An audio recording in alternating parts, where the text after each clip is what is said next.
انہوں نے کہا کہ باجوہ صاحب سے ہم نے پوچھا کہ کیا ہم عمران خان صاحب کو سپورٹ کریں یا اپوزیشن کے ساتھ کھڑے ہو جائیں, تو انہوں نے کہا کہ آپ ضمیر کے مطابق فیصلہ کریں. ضمیر کے مطابق.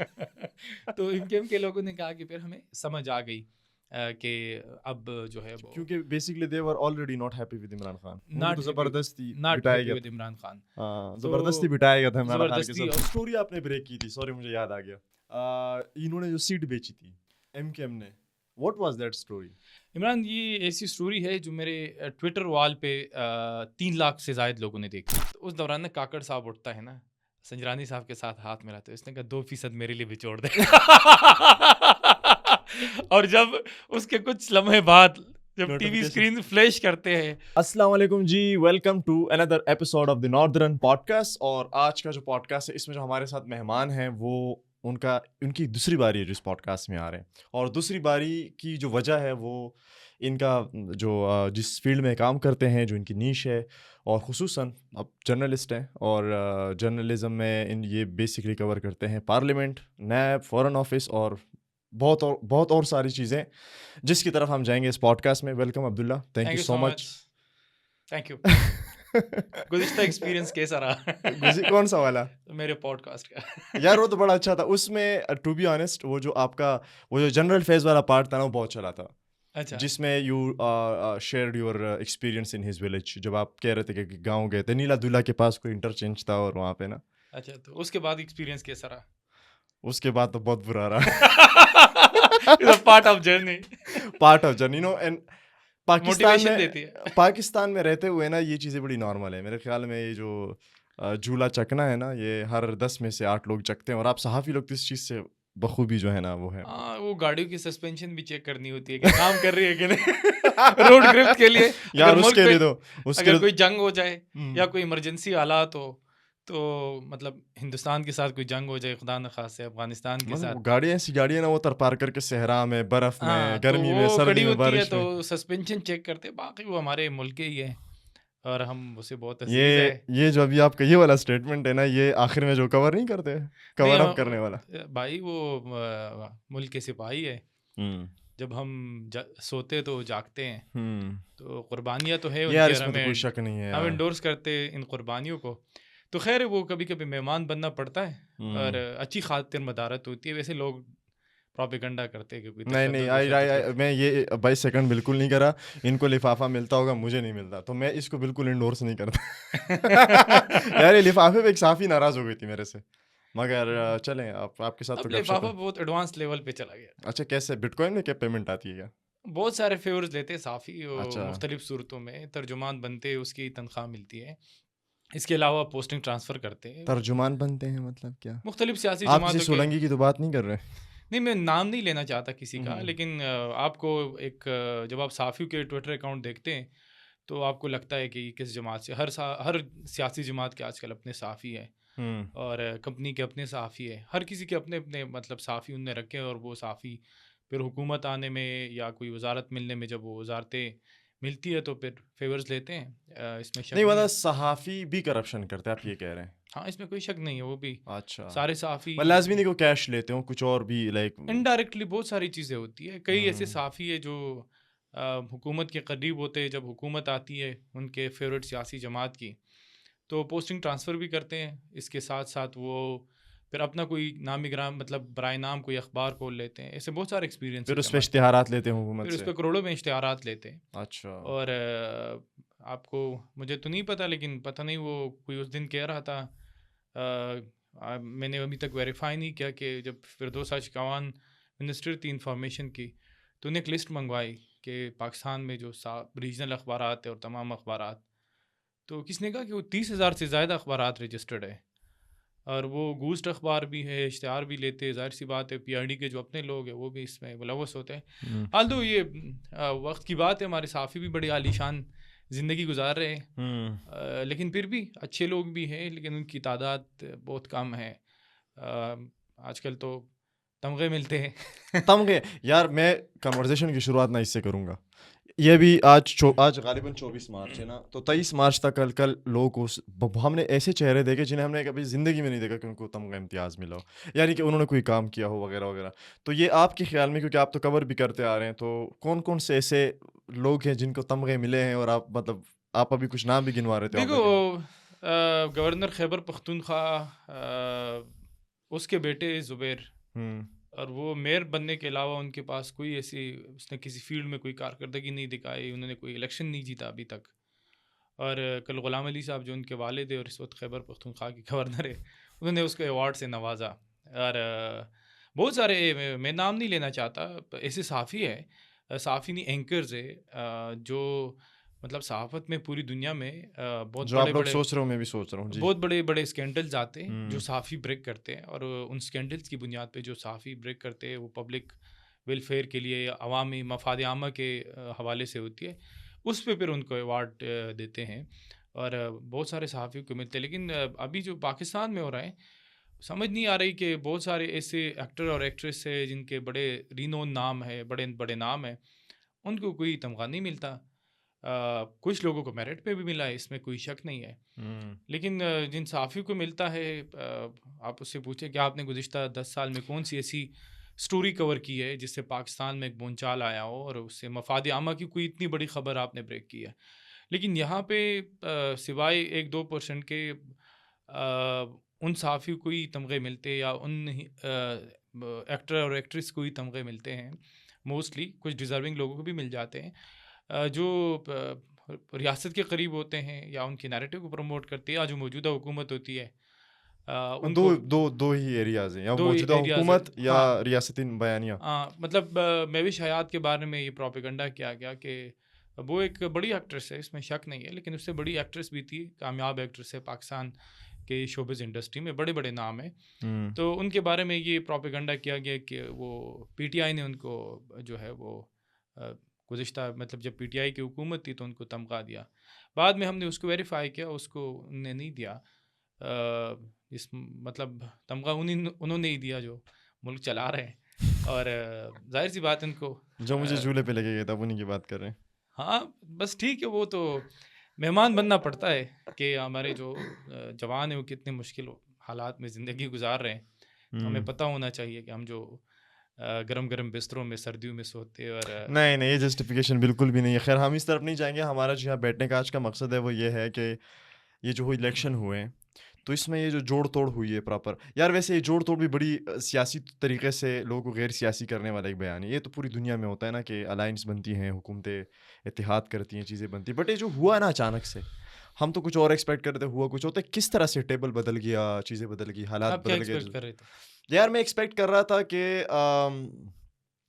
پی ٹی آئی کو تو ووٹ بالکل نہیں, مطلب انہوں نے جس طرح سے سمبل چینا, چیزیں ہوئی نا, تو مجھے لگا کہ یار بڑے ڈسپرس ہیں چیزیں, نہیں ہوگا. But the way people voted for them, ان کے جس طرح سے سیٹیں نکلیں, پھر جس طرح داندلی ہوئی, چیزیں ہوئی, تو میں تو بیسکلی ایکسپیکٹ کر رہا تھا. کچھ ریزنز ہے. جب نون لیگ کے خلاف اس وقت جو اسٹیبلشمنٹ تھی وہ کڑی ہو گئی, اور انہوں نے یہ فیصلہ کیا کہ عمران خان صاحب کو وزیر اعظم بنائیں گے, اس کی جماعت کو حکومت میں لائیں گے, کیونکہ وہ بہت زیادہ پرامید تھے, بہت ایکسپیکٹیشن تھی ان کی. 2018 کی بات کریں, میں 2018 سے بہت پہلے کی بات کر رہا ہوں. اچھا, کہ خان صاحب جو ہے وہ پاکستان کو بدلنے کا ایک ویژن رکھتے ہیں, اور ہم بھی اس غلط فہمی میں مبتلا تھے. آپ نے ووٹ دیا تھا 2013 میں نے دیا تھا, اس میں شک نہیں ہے. اچھا ٹھیک. تو میں بھی اس غلط فہمی میں مبتلا تھا کہ خان صاحب جو ہے وہ ملک بدل رہے ہیں.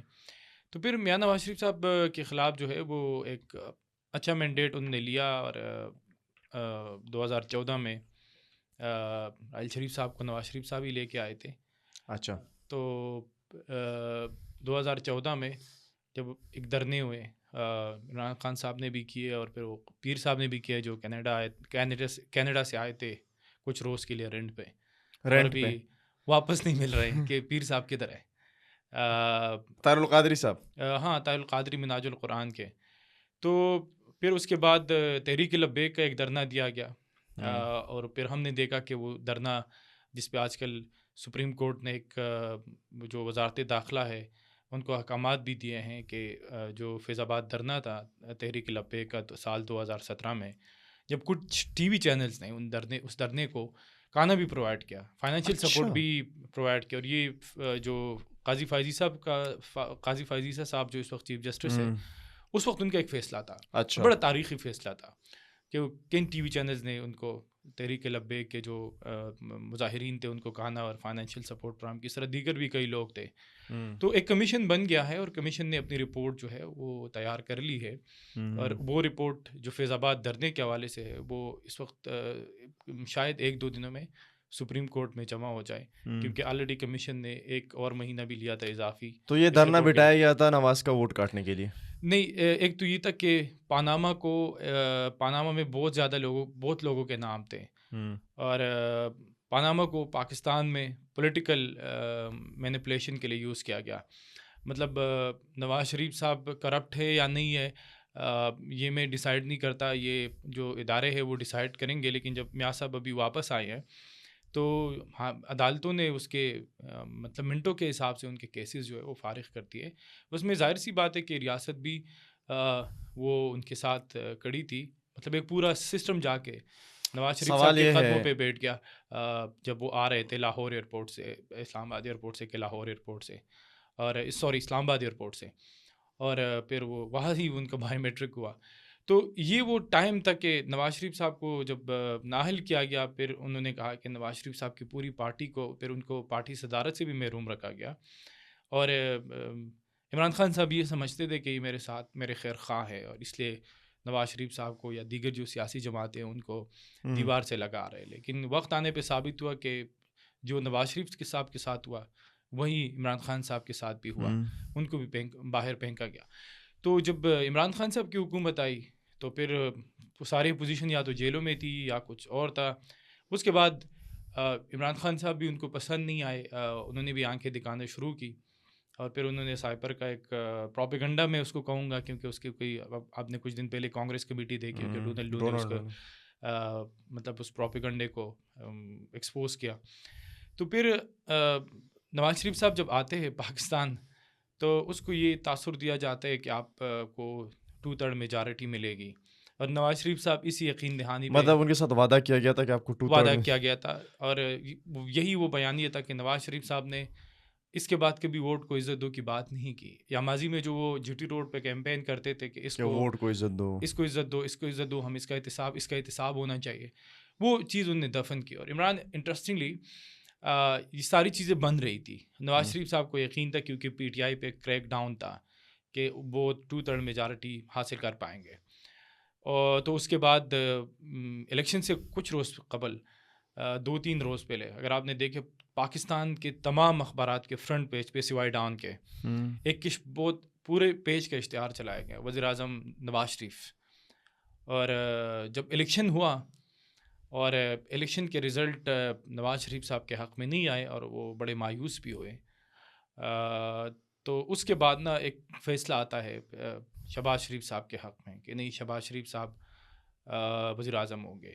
کیونکہ وجہ یہ تھی کہ بائی ڈیزائن ایسا مینڈیٹ بنایا گیا پارلیمان کے اندر کہ پی ٹی آئی نے جو کلیم کیا کہ وہ 180 نشستیں جیتے ہیں، میرے مطلب جتنا میں نے الیکشن کو فالو کیا، پی ٹی آئی کے کلیم میں کچھ نہ کچھ سچائی ہے. جو ان کا دعویٰ ہے 130 سے زائد نشستیں وہ جیت چکے، 180 نہیں تھے، 130 اور 140 کے درمیان میں. اس میں تو شک نہیں کہ لوگوں نے جا کے لوگوں نے لاکھوں کی تعداد میں اس کو ووٹ دیا تھا. لیکن پی ٹی آئی سے پھر مینڈیٹ لیا گیا. جو حقائق ہیں وہ ہم بیان کریں گے، جہاں پی ٹی آئی پروپیگنڈا کرتی ہے ہم پروپیگنڈے پہ بات کریں گے، جہاں حقائق ہے. تو پی ٹی آئی سے مینڈیٹ لے کر نا دیگر جماعتوں کو دیا گیا. کویسچن ہے میرا ایک، ہاں نواز شریف کو مطلب آپ جیسا آپ نے کہا نا کہ سارے اخباروں پہ چھاپا گیا کہ وزیر اعظم نواز شریف، ہاں 50 کروڑ سے زائد کا اشتہار، ٹھیک ہے چھپ گئے. لیکن جب الیکشن ہوئے تو یہ تو شہباز کی جگہ نواز کو بنا سکتے تھے وزیر اعظم، وہ کیوں نہیں بنا وزیر اعظم؟ دیکھیے ایک چیز ہے، اس میں 2 فیکٹرز ہے. ایک تو نواز شریف صاحب کو جب پتہ چلا کہ وہ وزیر اعظم اس مینڈیٹ پہ بنیں گے تو حالات خراب، کیونکہ نواز شریف صاحب اگر آئیں گے اقتدار میں تو وہ ہندوستان کے ساتھ تجارت کی بات کریں گے، ہندوستان کے ساتھ تعلقات بہتر بنانے کی بات کریں گے. اگر وہ اقتدار میں آتا ہے ایز وزیر اعظم تو افغانستان کے حوالے سے، اپنا ایک موقف رکھیں گے کہ افغانستان کے ساتھ امن بھی ہونا چاہیے اور تجارت بھی ہونی چاہیے. اس کے ساتھ ساتھ ان کی ایک ہمیشہ سے وہ کوشش کرتے کہ ان کے پالیسیوں کے اوپر کوئی اثر انداز نہ ہو. لیکن دوسری جانب جو ریاست ہے اس کا موڈ ایسا نہیں لگ رہا, اور اس نے پورے ایک نظام پہ بہت ہیویلی انفلوئنس کیا ہے. ایک ادارہ بنایا SIFC جو بیرونی سرمایہ کاری کو دیکھتی ہے ایک ون ونڈو آپریشن کے تحت. تو نواز شریف صاحب کے پاس پھر 2 آپشن تھے. ان کو لگ رہا تھا کہ اگر میں آؤں گا تو یہ نہیں چلے گا, کیونکہ جو ایک سربراہ تھے ہمارے ادارے کے, میں نام نہیں لینا چاہتا, وہ ایک طالب علموں سے خطاب کرنے گئے تھے یونیورسٹیوں میں. ایک ٹرینڈ چلا, جو نگران وزیر اعظم تھے پروفیسر صاحب, وہ انوار اللہ کاکڑ صاحب, وہ بھی لوگوں کو درس دیتے تھے کہ خرگوش, پنجابی اور کتے پتہ نہیں کیا فرق ہے. تو وہ گئے تو انہوں نے 2 بڑے اہم نکتے اٹھائے, اور یہ ویریفائی ہو گئے اخباروں میں, یہ کوئی ان رپورٹڈ چیز نہیں ہے. انہوں نے کہا کہ ہندوستان نے پاکستان کو تسلیم نہیں کیا ہے, تو ہم جو ہے نا وہ اس کے ساتھ دوستی نہیں کریں گے, تعلقات یہ آپ نارمل کب کی بات کر رہے ہیں؟ یہ الیکشن سے کچھ روز پہلے کی میں بات کر رہا ہوں. اور دوسرے انہوں نے کہا کہ گورنمنٹ جو الیکٹڈ گورنمنٹ ہوتی ہے عوام کی, ان کے پاس فری پاسز نہیں ہوتے کہ وہ 5 سال پورے کریں. مطلب جب ان سے سوال ہوا طالب علموں نے کہ آپ کسی بھی حکومت کو 5 سال مکمل کرنے نہیں دیتے, تو انہوں نے کہا کہ یہ جو ہے کسی الیکٹڈ گورنمنٹ کے پاس 5 سال کا فری پاس نہیں ہوتا کہ وہ 5 سال پورے کرے. انفارچونیٹلی پاکستان میں ایسا ہوتا ہے, اگر کوئی دوسرا ملک ہوتا تو ہندوستان ہوتا, امریکہ ہوتا, بہت سارے جمہوری ممالک ہیں, تو اسٹیٹمنٹ پہ ان کے خلاف مقدمہ ہو سکتا تھا. لیکن پاکستان میں انفارچونیٹلی ہمارے تاریخی اور یہ ملٹری وہ تھے کوئی ایک ادارے کا سربراہ تھا. اچھا, تو اگر ہوتا تو پاکستان میں مطلب پوری دنیا میں ان پہ مقدمہ ہو جاتا, کہ مقدمہ ہو جاتا, لوگ مذمت کرتے, لوگ مذمت کرتے.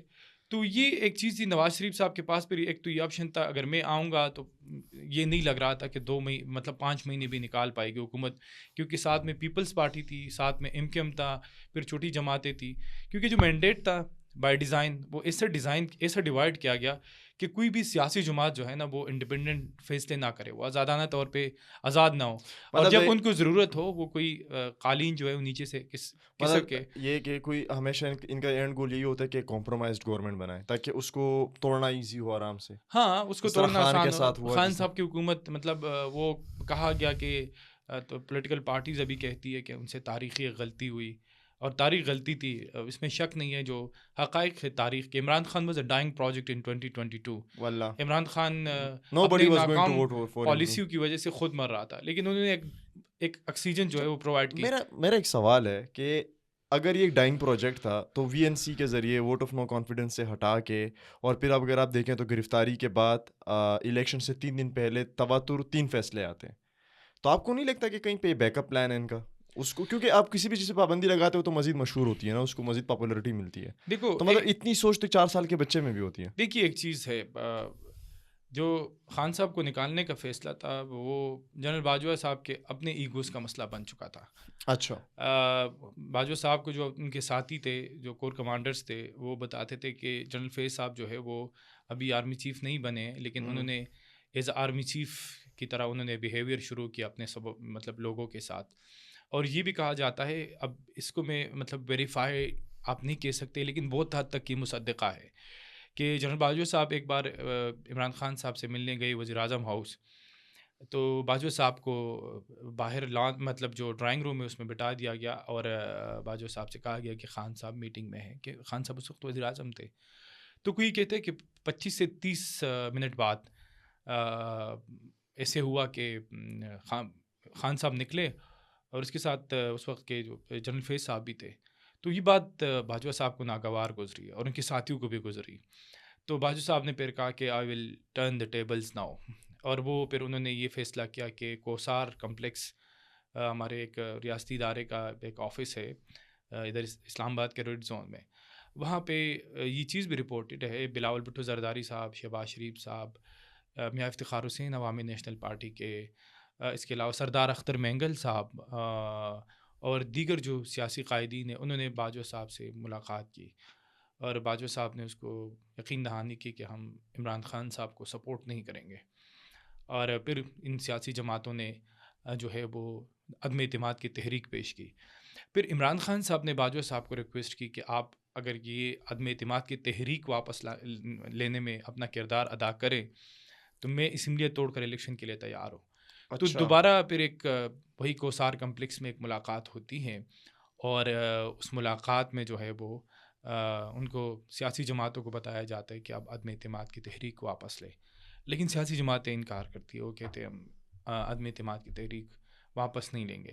تو ڈیموکریٹکلی سیاسی جماعتیں یہ سمجھتی ہے کہ ایک ڈیموکریٹک موو تھا, بالکل عدم اعتماد کا راستہ ہے آئین میں, آپ کسی بھی منتخب وزیر اعظم کے خلاف لا سکتے ہیں. بینظیر بھٹو صاحبہ کے خلاف بھی لائی گئی تھی جو ناکام ہو گئی تھی, لیکن اس وقت اس کو اسٹیبلشمنٹ کی سپورٹ حاصل تھی. کیونکہ میں جب عدم اعتماد کی تحریک بہت زوروں پہ تھی تو اس میں کی پارٹنر جو تھی وہ ایم کیو ایم تھی پی ٹی آئی کے ساتھ. اگر ایم کیو ایم سائڈ پہ ہو جاتی تو پی ٹی آئی نے دڑام سے گرنا تھا. تو میں ایم کیو ایم کے کچھ لوگوں سے ملا جو ایم این ایس تھے اور ان کے کچھ لیڈران تھے. تو میں نے اس سے کہا کہ آپ کس کے ساتھ ہو, کیونکہ ایک صحافی آپ دیکھتے ہیں نا کہ سیاسی جماعتیں جو کولیشن میں بیٹھی ہے ایک جماعت کے ساتھ, اس کا موڈ کیا ہے. تو جب میں ایم کیو ایم کے کچھ سینئر قائدین سے ملا اسلام آباد میں نے کہا ووٹ کس کو دو گے, مطلب عمران خان صاحب کو دو گے عدم اعتماد کی جو تحریک ہے, یا اپوزیشن کے ساتھ کھڑے ہو. تو وہ تھوڑے ٹائم کے لیے خاموش ہوا. تو اس نے کہا کہ ہم گئے تھے, جنرل باجوہ صاحب سے ہماری ملاقات ہوئی تھی, ایم کیو ایم کے لوگوں نے کہا کہ ہم اس حالت میں کیا کریں. یہ سیاسی جماعتوں کے آپ کے مطلب اوقات کا لفظ ہے کہ وہ عوام میں کہتے کہ ہم جمہوری جماعت ہے, سیاسی جماعت ہے. تو ایم کیو ایم کے 2-3 بندوں سے میں نے ویریفائی کیا, انہوں نے کہا کہ باجوہ صاحب سے ہم نے پوچھا کہ کیا ہم عمران خان صاحب کو سپورٹ کریں یا اپوزیشن کے ساتھ کھڑے ہو جائیں. تو انہوں نے کہا کہ آپ ضمیر کے مطابق فیصلہ کریں. ضمیر کے مطابق. تو ایم کیو ایم کے لوگوں نے کہا کہ پھر ہمیں سمجھ آ گئی کہ اب جو ہے وہ کیونکہ basically they were already not happy with Imran Khan, not زبردستی بٹایا گیا عمران خان, زبردستی بٹایا گیا تھا عمران خان کے زبردستی. اور کیونکہ پھر ایم کیو ایم کو بھی لگا کہ جو ناکام معاشی پالیسیاں ہے یا سیاسی پالیسیاں ہے یا انتشار کی پالیسیاں ہے, اب انہوں نے بھی عوام میں جانا تھا. تو پھر عمران خان صاحب کے خلاف عدم اعتماد کی تحریک آئی اور پھر ایک نگران حکومت, اس میں بھی ایک بہت انٹرسٹنگ سٹوری ہے. کاکڑ صاحب اور چیئرمین سینٹ صادق سنجرانی صاحب کے حوالے سے میں مجھے یاد کرا دے, بہت سارے لوگ اس واقعے سے ناخبر ہے. تو پھر ایک جماعت ایک تحریک لائی گئی اور پھر وہ ایک کولیجن گورنمنٹ بنی, P M L N Peoples Party اور ایم کیو ایم, اس میں بڑے اسٹیک ہولڈرز ہیں. مولانا صاحب جو ہے وہ سائڈ لائن ہے. مولانا صاحب کو لگتا ہے کہ ان کے ساتھ جو وعدے کیے گئے تھے, انہوں نے جو قربانی دی تھی 2022 میں اپریل میں اسٹیبلشمنٹ کا بوجھ جو ہے کندھوں پہ لینے کی, ان کے ایگوز کو پروموٹ کرنے کے لیے کہ تاکہ وہ جنرل فیض صاحب جو ہے وہ باہر ہو جائے, تو ان کو وہ صلہ نہیں ملا. مولانا صاحب کا یہ موقف ہے, اور یہی موقف جو ہے مطلب جو انہوں نے جوتے چمکائے تھے انفارچونیٹلی وہ عوامی نیشنل پارٹی کا بھی موقف ہے کہ ان کو بھی جو ہے وہ موقع نہیں ملا. ایمل ولی خان صاحب آئے تھے, میں نے اس سے پوچھا تھا پریس کلب میں بھی کچھ ہفتے پہلے کی بات ہے, جو انہوں نے ایک بہت دعادار پریس کانفرنس کی تھی جس میں اسٹیبلشمنٹ کو نشانہ بنایا گیا تھا. تو میں نے اس سے پوچھا تھا کہ الیکشن سے کچھ روز قبل جو آپ کے 3 یا 4 آپ کے پارٹی کے رہنما آتے, ان کی ایک سرکاری ادارے کے ایک سینئر عہدیدار سے بات ہوئی تھی الیکشن کے حوالے سے, اور میں اس کو ویریفائی کر سکتا ہوں کہ جو ملاقات تھی تو وہاں پہ کون سے وعدے آپ کے ساتھ کیے گئے تھے جو آپ کے ساتھ پورے نہیں کیے گئے. این پی گئی تھی ان کے پاس, ریاستی ادارے کے پاس, اور باقی بہت ساری سیاسی جماعتیں جاتی ہیں اور موڈ چیک کرتی ہیں. تو انہوں نے ان سے پوچھا کہ ہم الیکشن لڑ رہے ہیں, این پی نے یہ نہیں کہا کہ ہمیں سپورٹ کرے. تو وہ ادارے کے وہ اہلکار نے اس سے کہا کہ آپ اپنے بل بوتے پہ, اپنے کندھوں کے زور پہ, اپنی طاقت پر الیکشن لڑے, ریاستی ادارے آپ کے خلاف کوئی بھی مطلب آپ کو ہروانے کے لیے کوئی اس طرح کی کوشش نہیں کرے گی. ایمل صاحب نے پھر کہا کہ میں ملاقات, اس نے تصدیق بھی کی پریس کانفرنس میں کہ ہم نے انکار نہیں کیا. تو بنیادی طور پر عمران خان صاحب کی جو ناکام معاشی پالیسیاں تھی وہ پی ڈی ایم نے اپنے سر لے لی, اور وہ سارا گند ان کا اپنے سر لے لیا آیا, اور اس کے اثرات دے شوڈ تھینک شہباز شریف. ہاں, وہ چیزیں آتی گئی اور وہ معاشی پالیسیاں جو تھی وہ سامنے آتی گئی. تو لوگوں نے کہا کہ یہ پی ڈی ایم کی ناکام معاشی اور سیاسی پالیسیاں ہے. تو پھر عوام نے جو ہے وہ پی ٹی آئی جو ان کے زیر عطاب تھی, اور پنجاب میں اس کو بہت حد تک مینیج کیا گیا. بلوچستان میں تو نیشنلسٹ اور پشتون اور بلوچ نیشنلسٹ کا ایک جغرافی ہے, وہ الیکشن کا موڈ تھوڑا چینج ہے. تو وہاں پہ پی ٹی آئی اس طرح نہیں ہے. اور سندھ میں بھی پیپلز پارٹی ہے. کراچی میں جو سیٹیں ہیں جو اربن ایریاز ہیں, کراچی اور جو حیدرآباد اور یہ جتنے علاقے ہیں, اس میں ایم کیو ایم کو زیادہ سیٹیں دی گئی. یار مجھے سمجھ نہیں آتی, سہراب گوٹ میں کسی کے سر پہ گن پٹی پہ گن بھی رکھو نا, وہ کبھی بھی ایم کیو ایم کو ووٹ نہیں دے گا. سہراب گوٹ میں رہتے ہیں موسٹلی پشتون ایریا, مطلب میجورٹی میں وہاں پہ پشتون رہتے ہیں. وہاں سے بھی سیٹ جیتے ایم کیو ایم یار. ہاں یہ مطلب وہ ایک تاثر ہے کہ وہاں پہ بھی ایک میم ہے نا کہ ایم کیو ایم نے اتنی نامینیشن پیپر جمع نہیں کرائے تھے جتنے زیادہ انہوں نے سیٹیں جیتی. ہاں ایم کیو ایم کو ایسا یار وہ جو اسٹوری آپ نے بریک کی تھی, سوری مجھے یاد آ گیا, انہوں نے جو سیٹ بیچی تھی ایم کیو ایم نے, واٹ واز دیٹ اسٹوری؟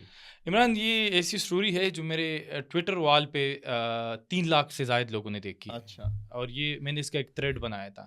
اچھا. انفارچونیٹلی وہ میں جس ٹی وی چینل کے ساتھ وابستہ اس پہ نہیں چل سکی. کیوں؟ کیا ریزنس تھی مجھے نہیں پتا.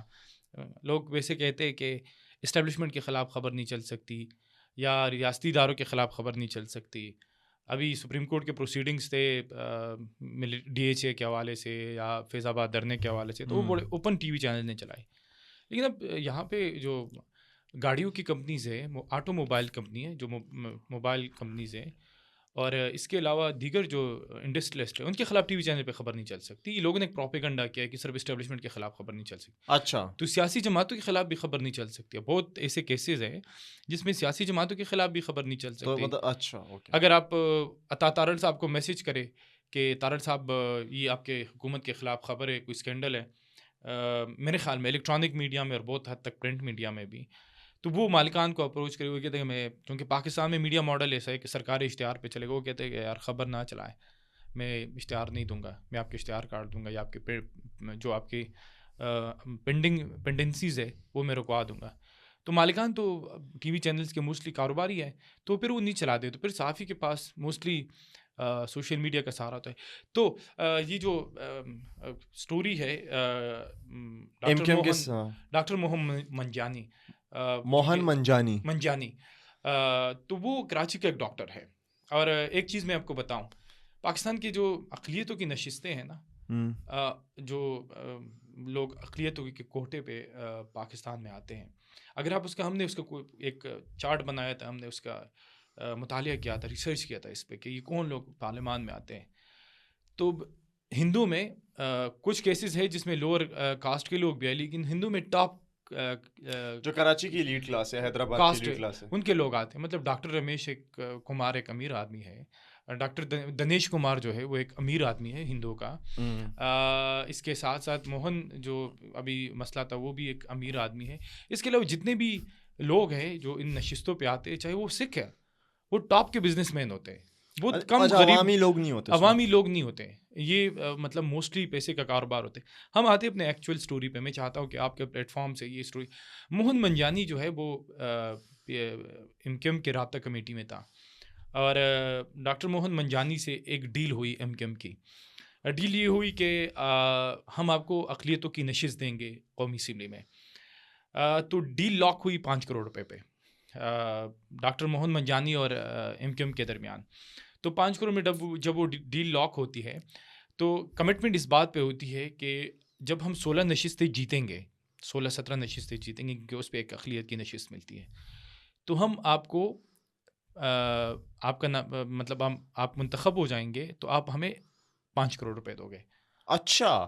تو ڈاکٹر موہن اس پہ راضی ہو جاتے. جو لسٹ الیکشن سے پہلے آپ جمع کرتے ہو الیکشن کمیشن کو کہ ہماری خواتین کے کوٹے پہ کون آئے گا یا کون آئے گی, اور ہمارے اقلیتوں کے کوٹے پہ کون کون صاحبان آئیں گے, وہ الیکشن سے پہلے آپ جمع کرتے ہو. تو اگر آپ وہ لسٹ دیکھیں میرے پاس ہے, تو موہن منجانی, ڈاکٹر موہن منجانی, اس کا نام ٹاپ پہ ہے. اچھا, پھر ایسے ہوتا ہے کہ الیکشن میں جب 5-6 روز رہ جاتے ہیں تو ایم کیو ایم کو پیسوں کی ضرورت پڑتی ہے. ظاہر ہے سیاسی جماعت ہوتی ہے, وہ کیمپین کے لیے آپ کو پیسہ چاہیے ہوتا ہے. تو انہیں ڈاکٹر موہن کو اپروچ کیا کہ بھائی صاحب وہ جو ڈیل ہوئی تھی نا 5 کروڑ روپے لے کے آئے. تو انہوں نے کہا کہ بھائی ہماری ڈیل تو اس پہ لاک ہوئی تھی کہ 5 کروڑ روپے جو ہے وہ جب آپ نشستیں جیتیں گے پھر ہوگی, مطلب پھر ہمیں 5 کروڑ روپے ایڈوانس میں. نو منی ان ایڈوانس, ایڈوانس میں کوئی پیسے نہیں ہوں گے, پیسے نہیں ہے.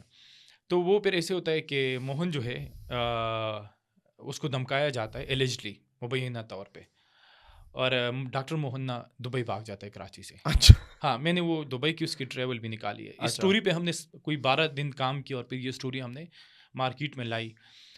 تو ڈاکٹر موہن بھاگ جاتا ہے دبئی. جب وہ دبئی بھاگتا ہے تو ادھر الیکشن کمیشن نا اس کی کامیابی کا نوٹیفیکیشن جاری کر دیتا ہے. ایم کیو ایم 17 نشستیں جیتتی ہے تو اس کو ظاہر سی بات ہے اقلیتوں کی ایک نشست ملتی ہے, مطلب according to law E C P laws اس کو ایک سیٹ ملنی تھی. تو ڈاکٹر موہن نے جب دیکھا کہ ایم کیو ایم تو 17 نشستیں جیت گئیں تو وہ واپس دبئی سے کراچی آیا. وہ ٹریول ڈاکومنٹس بھی میرے پاس ہے. آیا تو وہ بیگ میں پیسے اٹھا کے نا وہ ایم کیو ایم کے پاس آیا مبینہ طور پہ, کیونکہ ایک جرنلسٹ کے طور پہ میں مبینہ کے لفظ استعمال کرتا ہوں. تو انہوں نے کہا کہ بھائی مجھے میری سیٹ دے دیں. انہوں نے کہا کہ سیٹ تو نہیں ملے گی. انہوں نے کہا کہ سیٹ تو ہم نے سنجے پروانی ایک دوسرا کینڈیڈیٹ ہے جو ایم پی اے بھی رہ چکا ہے, ایم این اے بھی رہ چکا ہے, ایم کیو ایم کے ایک کور ورکر ہیں. انہوں نے کہا ہماری اس کے ساتھ ڈیل ہوئی ہے 10 کروڑ پہ, اور ہم نے اسے قرآن پہ حلف دیا ہے, کیونکہ سنجے پروانی کو لگ رہا تھا کہ چونکہ ڈاکٹر موہن کا اس کا نوٹیفیکیشن مطلب اس کو ریزرو میں پہلے نمبر پہ رکھا گیا ہے, تو ایم کیو ایم نے اس کے ساتھ وعدہ کیا کہ ہم اس کو چینج کریں گے. تو 10 کروڑ میں مبینہ طور پر یہ ڈیل ہو گئی. تو ڈاکٹر موہن جو 5 کروڑ روپے لے کے آئے, انہوں نے کہا کہ یہ سیٹ کی قیمت ہے. تو انہوں نے کہا کہ ایسے تو نہیں ہو سکتا, اب تو سنجے پروانی کے ساتھ 10 کروڑ روپے میں ڈیل ہوئی ہے. تو ڈاکٹر موہن بڑے پریشان ہو گئی. انہوں نے کہا آپ نے میرے ساتھ وعدہ کیا, تو انہوں نے کہا کہ آپ نے پیسے نہیں دیے. ایم کیو ایم نے ان کو کہا. خیر وہ ایسے ہوا کہ الیکشن کمیشن نے ڈاکٹر موہن کو نوٹیفائی کر دیا کہ ڈاکٹر موہن ممبر قومی اسمبلی بن گئے, اور ڈاکٹر موہن سیدھا اس نوٹیفیکیشن کے بعد اسلام آباد پہنچے, اور انہوں نے قومی اسمبلی آ کر جو ممبران کو کارڈ ایشو ہوتا ہے, اور وہ کارڈ کے لیے انہوں نے اپنی تصویر بھی بنائی, اور ڈاکٹر موہن کو کارڈ بھی جاری ہوا. بٹ ڈاکٹر موہن جلدی میں تھا اور پریشر میں بھی تھا ایلیجلی بائی ایم کیو ایم, تو انہوں نے حلف نہیں لیا. تو اس کے بعد نا ایم کیو ایم کو جب پتہ لگا کہ ڈاکٹر موہن اپنا کارڈ بھی بنا چکے ہیں, تو ایم کیو ایم کے ایک وکیل الیکشن کمیشن کے پاس آتا ہے اور اسے کہتا ہے کہ ڈاکٹر موہن جو ہے وہ وڈرا کر رہا ہے اس سیٹ سے, اور آپ سنجے پروانی کو جو ہے یہ سیٹ دے دیں جو ہمارے دوسرا کینڈیڈیٹ ہے. تو الیکشن کمیشن کے جو ڈی جی الیکشن کمیشن ہے سعید گل صاحب, ایک بہت کمپیٹنٹ افسر ہے. انہوں نے کہا کہ بھائی وہ ہم نے نوٹیفیکیشن جاری کیا ہے, ایک بندے نے کارڈ بھی لیا ہے قومی اسمبلی سے, تو کیوں واپس وڈرا کر رہے ہیں. تو ایم کیو ایم کے وکیل نے کہا کہ وہ اس کی طبیعت اچھی نہیں ہے, صحت اچھی نہیں ہے, اور وہ وڈرا کر رہے ہیں. اس نے کہا یہ تو بہت بڑا معاملہ ہے. اس نے ڈاکٹر موہن کو کال کی اور ڈاکٹر موہن سے کہا کہ یہ آپ کیوں وڈرا کرنا چاہتے ہو. اس نے کہا بھائی میں کیا وڈرا کرنا ہے. اس نے کہا کہ آپ قومی اسمبلی کے نشست سے دستبردار ہو رہے ہیں. اس نے کہا میں تو دستبردار نہیں ہو رہا. انہوں نے کہا آپ کا وڈرال اپلیکیشن آئے الیکشن کمیشن کے پاس اور اس پہ آپ کے دستخط ہے. تو انہوں نے کہا کہ اچھا. تو پھر الیکشن کمیشن کے اس افسر نے ڈاکٹر موہن کو واٹس ایپ پہ وہ اپلیکیشن بھیجی. اور دوسرا نقطہ یہ ہے, دوسرے جو ورژن ہے اسٹوری میں, وہ یہ ہے کہ ڈاکٹر موہن اس وقت اسلام آباد میں تھے اور ڈاکٹر موہن کو بلایا گیا. یہ 2 ورژن ہے اس کہانی کے اندر. تو جب الیکشن کمیشن کو پتہ چلا کہ جو ڈاکٹر موہن ہے اس کے وڈرال اپلیکیشن جعلی دستخطوں سے ہے, تو وہاں پہ ایم کیو ایم کے وکیل کو سرکاری طور پہ جو تھریٹ کیا گیا, اور دوسرا ورژن یہ ہے کہ اس کو وہاں پہ تھوڑا زد و کوب کیا گیا. اچھا. تو یہ معاملہ ہوا کہ فیصلہ جو ہے وہ ڈاکٹر موہن کے حق میں آیا. ایم کیو ایم نے جا کے سندھ ہائی کورٹ سے اس جو الیکشن کمیشن کا آرڈر ہے اس پہ اسٹے لیا, اور انہوں نے موقف اپنایا کہ الیکشن کمیشن نے اس کو صحیح طرح نہیں سنا, اور اس الیکشن کمیشن کو ڈائریکشن دی جائے کہ اس کو دوبارہ سنا جائے. تو وہ مسئلہ جو اسٹے ہے وہ الیکشن کمیشن آتا ہے, اور الیکشن کمیشن میں جیسے ہی وہ اسٹے آتا ہے اس کے بعد سعید گل صاحب کا ایک کریٹیکل وقت میں جو ڈی جی الیکشن تھے ان کا تبادلہ ہو جاتا ہے. اچھا, جو افسر اس کیس کو ڈیل کر رہا تھا, جو جس افسر نے اس کیس ڈاکٹر موہن کے حق میں فیصلہ دیا تھا اس کا تبادلہ ہو جاتا ہے, اور اس کو ڈی جی ٹریننگ بنایا جاتا ہے, جس سے الیکشن کمیشن کے ساکھ پہ بھی سوالات اٹھتے ہیں. اور وہ سوالات اٹھ رہے ہیں کہ کریٹیکل ٹائم میں جب الیکشن کا پروسیس ہی ختم نہیں ہوا تھا پورا, اس میں سعید گل صاحب کا ٹرانسفر ہونا کئی سوالات کو جنم دیتا ہے. تو اس کے بعد الیکشن کمیشن نے اس کو سسپینڈ کیا ٹیمپرری. انہوں نے کہا کہ جو ممبرشپ ہے, جو نوٹیفیکیشن ہے, اس کو کالعدم قرار دیا جاتا ہے ٹل فردر آرڈرس. تو یہ اچھا back to the old story. ہوا یہ تھا کہ ڈاکٹر یہ جو پہلے کینڈیڈیٹ تھے ان کا نام گیا تھا ای سی پی میں ایم کیو ایم کی جانب سے کہ اگر ہم سیٹیں جیت گئے تو ریزرو میں ہمارے یہ بندے ہوں گے. ہاں ایک نام نہیں ہوتا، کئی نام ہوتے کئی ہیں. نام ہوتے ہیں. تو اس میں انہوں نے الیجڈلی 5 کروڑ روپے لیے تھے ان سے اور اس کے پیسے بعد ابھی دیے نہیں تھے. دیے نہیں تھے اپ فرنٹ پہ اس نے پیسے نہیں دیے بٹ وعدہ کیا گیا تھا. وعدہ کیا گیا تھا کہ جب ایم کیو ایم 16 نشستیں جیتے گی اس کے بعد جو ہے وہ کیونکہ 16 نشستوں کے اوپر ایک اقلیت کی نشست ہے. اچھا یہ جو دوسرے بندے ہیں ڈاکٹر سنجے پاروانی تو ان کے ساتھ الیجڈلی کتنے اس پہ ہوا تھا بات ہوئی تھی؟ وہ اس کے ساتھ 10 کروڑ میں ڈیل ہوئی. اچھا. اور ایم کیو ایم نے قرآن پہ حلف دیا کہ ہم یہ سیٹ آپ کو دیں گے. گیتا پہ لے لیتے نا.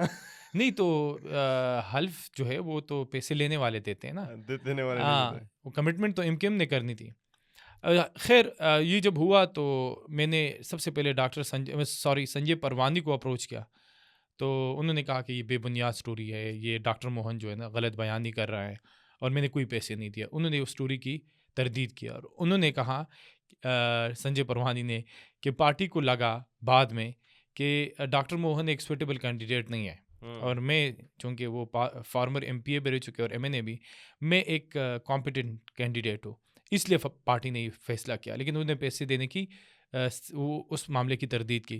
پھر میرے اور فروغ نسیم صاحب کے جو سابق وزیر قانون ہے 27 منٹ کال پہ بات ہوئی اور میں نے اس سے پوچھا تو انہوں نے کہا کہ نہیں، یہ جو ڈاکٹر موہن ہے انہوں نے پارٹی کے کئی قائدین کے درمیان میں بیٹھ کے اس پر دستخط کیے تھے کہ میں وڈرا کر رہا ہوں اور پھر اب وہ پروپیگنڈا کر رہا ہے اور یہ جو ہے پروپیگنڈا کر رہا ہے. تو اس نے کہا کہ میری صحت اچھی نہیں ہے اور میں پارٹی ایکٹیویٹیز میں حصہ نہیں لے سکتا. یہ بھی سننے کو ملا تھا کہ کوئی را کا الزام بھی لگا تھا کہ را کے ایجنٹ. اچھا پھر ایسے ہوا کہ جب یہ میری سٹوری آئی تو اس کے بعد کراچی کے جرنلسٹ نے پورے ملک میں یہ میرے ٹویٹر پہ اس پہ ٹریفک جو آئی تھی، ویوز آئے تھے وہ 3 لاکھ سے بہت ہے اس سٹوری کے اوپر. تو ایم کیو ایم پہ ایک دباؤ آیا تو رابطہ کمیٹی نے نا ایک خبر جاری کی کراچی کے صحافیوں کو اور ٹویٹر پہ بھی وہ خبر انہوں نے ڈال دی سوشل میڈیا کے اوپر. انہوں نے کہا کہ ہمارے انٹیلیجنس ایجنسیز نے رپورٹ دی ہے کہ ڈاکٹر موہن جو ہے وہ ہاسٹائل ایجنسیز کے لیے کام کرتا ہے دوسرے ممالک کے. اس کا پروبیبلی اشارہ را کی طرف تھا اور اس کا انڈین ہائی کمیشن میں آنا جانا ہے. اچھا. تو پھر اس پہ یہ سوال اٹھا کہ بھائی ایم کیو ایم کے رابطہ کمیٹی میں گزشتہ کئی سال سے کام کرنے والے اتنے سینئر لیڈر وہ را کا ایجنٹ ہے. تو میں نے کراچی میں کچھ سرکاری جو ایک ادارہ ہے بہت طاقتور، اس کے کچھ افسران سے میں نے کمپنی سے میں نے بات کی. میں نے کہا بھائی یہ مجھے ایک خبر ہے، یہ ایک رپورٹ دے دے جو ڈاکٹر موہن کے حوالے سے جاری ہوئی ہے کہ وہ ہاسٹائل ایجنسیز کے لیے کام کرتا ہے. تو انہوں نے کہا ایسی کوئی رپورٹ نہیں ہے. اس نے کہا میں چیک کرتا ہوں. پھر اس نے 1 گھنٹے بعد مجھے رپلائی کیا کہ ایسی کوئی رپورٹ. میں نے کہا بھائی یہ تو ایم کیو ایم چلا رہی ہے کہ آپ لوگوں نے رپورٹ دی ہے. انہوں نے خیر ایم کیو ایم کو اپروچ کیا. انہوں نے کہا رپورٹ کدھر ہے. ایم کیو ایم اس پہ دباؤ میں آ گئی. وہ ادارے کے افسران نے اسے کہا کہ بھائی صاحب وہ سرحد کے اس پار ایک فاشسٹ بیٹے ہیں اور چونکہ ہندو کا معاملہ جو ہے وہ انڈیا کے ساتھ اور سکھوں کا معاملہ انڈیا کے ساتھ بڑا لنکڈ ہے، خاص کر ہندو کا معاملہ، تو وہ اس پہ واویلا کر سکتا ہے. خیر ایسے ہوا کہ اس بیچارے پہ یہ الزام لگایا گیا. پاکستان میں مذہب اور محب وطنی ہمیشہ خطرے میں پڑ جاتی ہے. تو ڈاکٹر موہن پھر ابھی وہ دبئی میں ہے اور میرے کچھ ذرائع نے کہا کہ وہ اس وقت اسپتال میں زیر علاج تھے کچھ روز کے لیے، کیونکہ ایم کیو ایم نے اسے ایلیجڈلی دھمکی دی ہے کہ ہم آپ کا جینا حرام کر دیں گے اگر آپ اس سیٹ سے دستبردار نہیں ہوئے اور آپ نے کراچی میں ہی رہنا ہے. تو وہ اس وقت جو ہے وہ شدید دباؤ میں ہے اور دبئی میں روپوش ہے، مطلب پاکستان سے فرار ہو چکے ہیں. تو جو ایک سوال آتا ہے، sorry to cut you off, کہ جو یہ لوگ آتے ہیں مائنورٹی سیٹس کے اوپر تو یہ تو عام عوامی لوگ نہیں ہوتے، یہ تو خود بھی ایک ایلیٹ کلاس ہے ان کی، چاہے وہ ہندو ہو چاہے وہ سکھ ہو، جو پارٹیوں کے ذریعے آتے ہیں ریزرو سیٹس پہ. انفارچونیٹلی اینڈ انلیکلی پاکستان میں جو خواتین آتی ہے 90% خصوصی نشستوں کے اوپر جو 60 نشستیں ہیں وہ کسی نہ کسی ایم این اے کی بابی، کسی نہ کسی پولیٹیکل لیڈر، وہ سارے وہ جو آنٹیاں آتی ہے نا، اور اس کے لیجسلیشن میں کوئی بہت کم کردار ہوتا ہے. میں نے گزشتہ 5 سال میں دیکھا پارلیمان کے اندر ان کی کوئی کنٹریبیوشن نہیں ہے، لیکن وہ صرف آتے ہیں ووٹ ڈالتے ہیں بل کے حق میں اور چلے جاتے ان کا کوئی وہ نہیں ہے.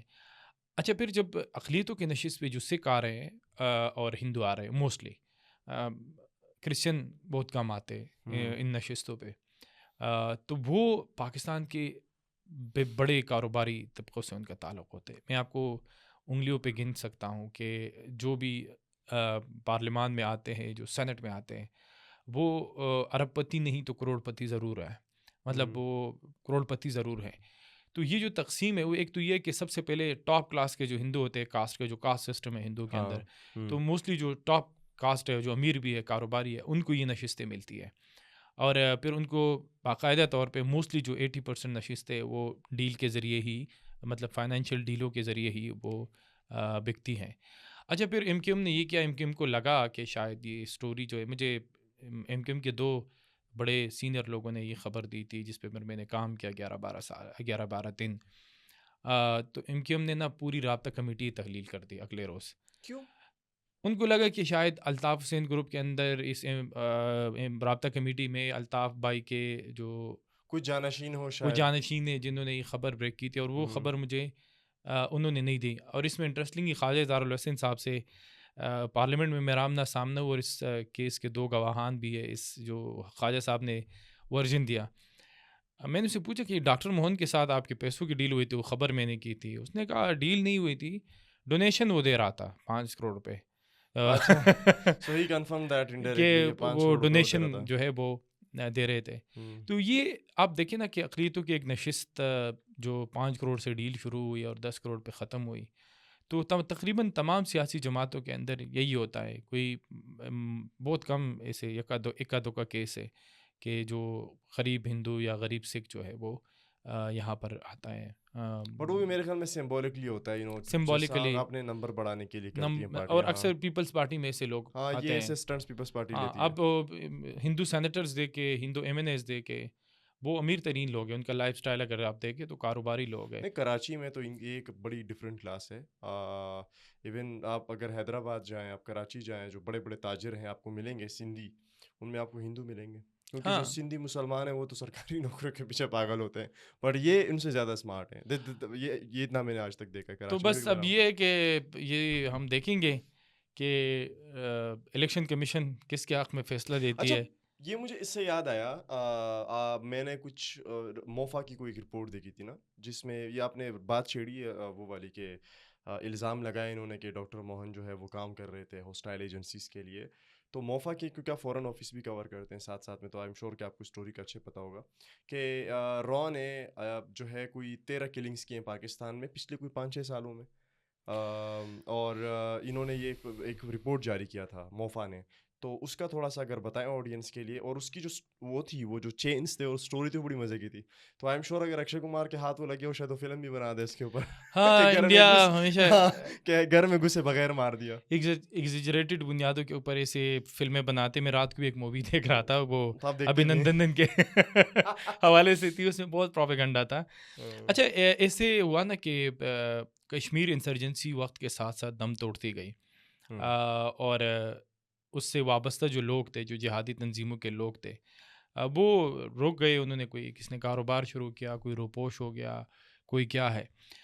تو اس پیٹرن میں جو جہادی گروپس کے لوگ تھے جنہوں نے کشمیر میں کہ وہ جو کشمیر انسرجنٹس تھے، کشمیر جنگ میں انہوں نے حصہ لیا تھا، ان کے کلنگز میں سال 2023 میں بہت تیزی آئی. یہ جو پیٹرن ہے، اور اکراس پاکستان، خاص کر پنجاب اور کشمیر اور سندھ کے اندر نا ان کو مارنے کا ایک سلسلہ شروع ہوا. تو جب ایسے مطلب ایسے ٹارگٹ کلنگ ہوتی تھی، تو جو ان تنظیموں پہ نظر رکھنے والے صحافی تھے وہ پھر بتاتے تھے کہ یہ جو ہے یہ جہادی تنظیموں سے وابستہ رہے ہیں کشمیر کے اندر. تو اب ان کا ایک سلسلہ شروع. اچھا اس پہ سوشل میڈیا پہ بڑا واویلا ہوتا تھا کہ پاکستانی شہریوں کو مارا جا رہا ہے، پاکستان کہاں سو رہا ہے، ریاست پاکستان کہاں سو رہا ہے. موفا نے اور پاکستان کے جو انٹیلیجنس ایجنسیز ہیں، انہوں نے ان 13 کیسز کی انویسٹیگیشن شروع کی. جب یہ 13 کیسز کی انویسٹیگیشن شروع کی تو 2 کیسز ایسے تھے جو محمد ریاض کا تھا راولا کوٹ میں. ان کا کیس تھا جب محمد ریاض کو راولا کوٹ کے اندر قتل کیا گیا، اور وہ بھی جو جہادی تنظیم ہے اس سے وابستہ تھے، مطلب لشکر طیبہ، لشکر جنگی اور اس طرح کے جو جماعت الدعوہ اس سے وابستہ تھے. اور دوسرا پاکستانی شہری تھا شاہد لطیف، ان کو سیالکوٹ میں قتل کیا گیا جب وہ نماز فجر کی نماز کے لیے آ رہے تھے، تو اس کا سیکورٹی گارڈ بھی تھا اس کے ساتھ، اس کو مارا گیا. تو موفا نے CTD جو کاؤنٹر ٹیررزم ڈپارٹمنٹ ہے CTD، انہوں نے اس کیس پہ تحقیقات کیا، اور شروع میں یہ 2 کیسز جو ہے اس کو انہوں نے لیڈ بھی لیا، انویسٹیگیشن کے طور پہ لیڈ پہ لیا. تو بڑا شاکنگ تھی مطلب انویسٹیگیشن کہ پاکستانی شہریوں کو کیسے قتل کیا گیا. یوگیش کمار اور مکیش کمار 2 انڈین ایجنٹس جو دبئی میں تھے، را ایجنٹ دبئی میں تھے. اچھا. وہ ان 2 جو قتل ہوئے اس میں ملوث ہے، اور دفتر خارجہ نے اس کے پاسپورٹ اور تمام ڈیٹیل جو ہے وہ شیئر کی ہے. ایک پاکستانی جو دبئی میں ایک فرم میں کام کرتا ہے، اور اس کو مکیش کمار جو ہے یا یوگیش کمار، وہ اپروچ کرتے ہیں، اس سے گپ شپ لگاتے، اس سے کہتے ہیں کہ یار پاکستان میں ایک بندہ ہے، وہ میرا 25 لاکھ روپے کا مقروض ہے، تو اگر آپ ان کی ڈیٹیلز مجھے پرووائڈ کرے تو میں جو ہے وہ آپ کو پیسے دے دوں گا. اس میں سے جتنا % ہے وہ میں آپ کو دے دوں گا. تو محمد جو بندہ تھا، انہوں نے کہا کہ میرے پاس تو پاکستان جانے کے پیسے بھی نہیں ہیں. یہ اچھا، انہوں نے نا ان کو پیسے بھی دیے، کچھ پیسے ان کو دیے، اور ان کا ٹکٹ بھی کرایا، اور وہ آ کے نا بکری بن گیا. سلپ ہو گیا بکری اسے کہتے بکری ہو گیا. تو یوگیش کمار کو بڑی تب چڑھی کہ یار یہ میرے ساتھ کیا ہوا، بندہ تو سلپ کر گیا. انہوں نے سوشل میڈیا کا استعمال شروع کیا، اور محمد عمیر نامی ایک بندہ تھا، ان تک وہ پہنچے فیس بک کے ذریعے، سوشل میڈیا، کوئی بھی میڈیم. پھر یہ لوگ مکیش اور مگیش نے ریچ آؤٹ کیا، محمد عمیر نامی بندہ ڈھونڈا. وہ انہوں نے اس سے کہا کہ بھائی ایک بندہ ہے جو انہوں نے میرے بھائی کو قتل کیا ہے، اور ہم اس کو مارنا چاہتے ہیں. تو اس سے عمیر کی ڈیل ہوئی. عمیر نے 5 لوگوں کی ایک ٹیم تشکیل دی، اور پہلے عمیر نے جا کے نا راولہ کوٹ کے اندر، چونکہ محمد ریاض جو تھے وہ راولہ کوٹ سے ان کا تعلق تھا، اور وہ کسی اور نام سے آپریٹ کر رہے تھے، نام بدل کے. ہاں، ان کو سیکیورٹی تھریٹس تھے. جب یہ پیٹرن شروع ہوا نا، تو لوگوں نے اپنے اوپر سیکیورٹی جو وہ سیکیور کرنے کے لیے اس طرح کے کام کیے، فیک آئی ڈیز. تو وہ ایک ترکان کی دکان پہ کام کرتا تھا، کارپینٹر تھا. اچھا. وہ کام کرتا تھا. عمیر نے جا کے نا اس کی انویسٹیگیشن کی، اس کے سب کچھ نکالا، اور جب یہ ٹارگٹ کلر جو تھے ان کو لے کے نا محمد ریاض کو راولہ کوٹ میں قتل کیا گیا. اچھا. اور یہ محمد ریاض کے قتل پہ نا کوئی 1.2 ملین کا خرچہ آیا، 12 لاکھ روپے. اور ہندوستان کے جو ایجنٹس ہیں دبئی میں، انہوں نے بہت بہترین انداز میں نا ان جو قتل ہے اس کو ڈیل کیا ہے. مطلب جو ٹرانزیکشن آئی ہے نا 12 لاکھ روپے کی، اس میں ایک ٹرانزیکشن بھی 60,000 روپے سے اوپر نہیں ہے. یہ ٹرانزیکشن جو تھی نا وہ قسطوں میں بھیجی گئی ہے، تاکہ کسی کو راتوں رات جو ہے نا وہ شک نہ ہو، مطلب کسی کو شک نہ ہو اس کیس کے اوپر. تو جو 12 لاکھ ٹرانزیکشن ہوئی ہے اس ٹارگٹ کلنگ کے جو گروپ کو، وہ کوئی 35 ٹرانزیکشنز میں آئی ہے، 35 ٹرانزیکشنز میں کم پیسے تاکہ شک. تو یہاں پہ نا محمد ریاض جو ہے وہ اس کی سٹوری ختم ہو جاتی ہے، اس کو قتل کیا جاتا ہے. اچھا، جو بندہ ادھر ہوتا ہے جو بکری بنتا ہے، جو سلپ ہو جاتا ہے، جو انیشلی پیسے لے کے آ گیا ہوتا ہے، ہاں، وہ دوبارہ ایجنٹ سے بات کرتا ہے، فون کرتا ہے کہ جی میرے پاس تو پیسے ختم ہوئے، میرے پاس پیسے ختم ہوئے، میں نے بے ایمانی کی. تو وہ نا اس کو لگا دیتے ہیں دوسرے کیس پہ، شاہد لطیف والے کیس پہ، کہ ٹھیک ہے آپ کی ہو گئی، لیکن مجھے کسی نے کہا ہے کہ وہ بندہ مر گیا تو اس کا بھائی ہے سیالکوٹ میں. یہ مکیش نے کہا. یہ ایک دوسرا ایجنٹ بھی آتا ہے، یوگیش کمار بھی آتا ہے. اچھا، ٹھیک ہے. تو وہ کہتے ٹھیک ہے. تو ایک کہانی شروع ہو جاتی ہے، اور پھر ایک دوسرے پیٹرن کو، ایک دوسرے گروپ کو ہندوستانی ایجنٹ جو ہے وہ نیوٹرلائز کرتے. وہ اسے کہتے ہیں کہ شاہد لطیف صاحب جو ہے نا، اس کا عقیدہ بہت خراب ہو چکا ہے، اور وہ جو کشمیر کی جنگ ہے اور یہ ہے، اور یہ اس کے لیے ایک تھریٹ ہے، اور پاکستان میں وہ جو اسلامی اور جہادی تنظیمیں ہیں. یہ کون کس سے کہہ رہا ہے؟ یہ انڈین ایجنٹ دوسری ٹیم سے کہتے ہیں، جس کو شاہد لطیف کے لیے وہ نیوٹرلائز کر رہے ہیں. اچھا. اور یہ دوسرا ٹیم ہے کون؟ یہ کون لوگ ہیں؟ وہ دوسرے لوگ آتے ہیں. عبداللہ اس کا سرغنہ ہوتا ہے. اچھا. اور عبداللہ جو ہے اس قتل کو اس انویسٹیگیشن کو لیڈ کرتا ہے، وہ ڈسکا جاتا ہے، شاہد لطیف کے بارے میں پوچھتا ہے، تو وہ کہتے ہیں کہ یار یہ ہمارا تعلق داعش سے ہے اور پتہ نہیں کوئی جہادی تنظیم کا نام لیتے ہیں، کہتے ہیں کہ یہ بہت بڑا خطرہ بنتا جا رہا ہے، تو آپ نا اس کو ختم کر دیں، ہم آپ کو پیسے دے دیں گے. وہاں سے دوبارہ ٹرانزیکشن شروع ہوتا ہے، 50,000 60,000 شروع کتنے کے. روپے میں ہوتا ہے یہ؟ وہ ٹوٹل ہندوستان کے جو خرچہ اس پہ آئے نا وہ 25 لاکھ روپے دونوں پہ آیا ہے. اچھا 25 لاکھ روپے ان دو جو قتل ہوئے ہیں نا پاکستان میں اس پہ. تو عبداللہ نا وہ انویسٹیگیشن شروع کر وہ سراغ لگا لیتا ہے. عبداللہ ایک اور ٹیم تشکیل دے دیتا ہے جو پاکستان میں ٹارگٹ کلرز ہوتے ہیں. وہ شاہد لطیف کے پاس نا ایک سیکیورٹی گارڈ ہوتا ہے جو بہت بڑا چیلنج کہ یار اس کے پاس تو سیکیورٹی گارڈ ہے. اچھا یہ لوگ پہنچ جاتے ہیں. شاہد لطیف جو جہادی تنظیم سے ماضی میں وابستہ آ رہے ہیں وہ نماز کے لیے نہیں آتا باہر پورا دن. یہ لوگ انتظار کرتے لیکن یہ موسٹ پروبیبلی انہوں نے جو اسٹریٹجیکلی سوچا تھا کہ فجر کی نماز میں نا اس کو ٹکانے لگانا ہے. تو شاہد لطیف صاحب باہر نہیں آتے اس دن. اس کے بعد نا وہ انتظار کرتے کسی ہوٹل میں کمرہ لے لیتے ہیں، وہاں پہ ہی رہتے. اور دوبارہ جو ہے وہ شاہد لطیف صاحب کے لیے صبح وہ اس مسجد پہنچ جاتے اس کے گھر کے پاس جہاں پہ وہ صبح کی نماز پڑھتا تھا. تو جیسے ہی آتا ہے شاہد لطیف صاحب کو گارڈ سمیت مارا جاتا ہے اور شاہد لطیف صاحب کی کہانی بھی ختم ہو جاتی ہے. اب 11 مزید ایسے کیسز ہے جس پہ انویسٹیگیشن جاری ہے. اچھا پھر جب یہ ہوئے تو انٹیلیجنس ایجنسیز نے اور خاص کر سی ٹی ڈی نے اس پہ انویسٹیگیشن شروع کی اور ہمیں جو سی ٹی ڈی نے بتایا کہ ہم نے پورا چاند مارا کہ گزشتہ ہمیں یہ انوالومنٹ تو ملی کہ دبئی میں جو انڈین ایجنٹس ہے وہ اس میں کے ملوث ہونے کا انکشاف ہوا.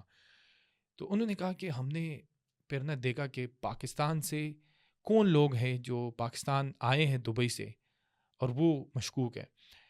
تو یہاں پہ غلطی ہوتی ہے کہ جو انڈین ایجنٹ ہے وہ اپنے کارڈ سے ٹرانزیکشن کرتا ہے ٹکٹ کے لیے، ایئر ٹکٹ، جہاز کے ٹکٹ کے لیے. کس کے لیے کرتا ہے؟ جو ایجنٹ پہلے آتا ہے، جو سب سے پہلے والا بندہ جو بکری بن جاتا ہے. اچھا. تو ٹرانزیکشن وہاں سے انویسٹیگیشن شروع ہوتی ہے. تو سب سے پہلے محمد عمیر کو پکڑا جاتا ہے. عمیر کو پکڑا جاتا ہے، وہ انکشافات کرتا ہے کہ اس طرح ہوا.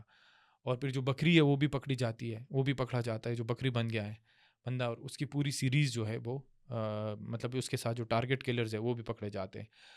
اس کے بعد نا عبداللہ جو اس کیس میں دوسرے جنہوں نے شاہد لطیف کو قتل کیا، اس کے پیچھے یہ لوگ ریکی کرتے. اور عبداللہ کو کراچی ایئرپورٹ پہ وہ دبئی جا رہا تھا، وہاں سے انہوں نے پکڑا. ہمارے جو ریاست قانون نافذ کرنے والے ادارے ہیں. تو اس میں اب سول کورٹ میں ان کے مقدمے چل رہے ہیں، مطلب جو ٹرائل ہے وہ ہو رہا ہے. اب ظاہر سی بات ہے کہ وہ تھے ٹارگٹ کلر اور انڈین نے اس کو مختلف بہانوں سے دھوکہ دیا کہ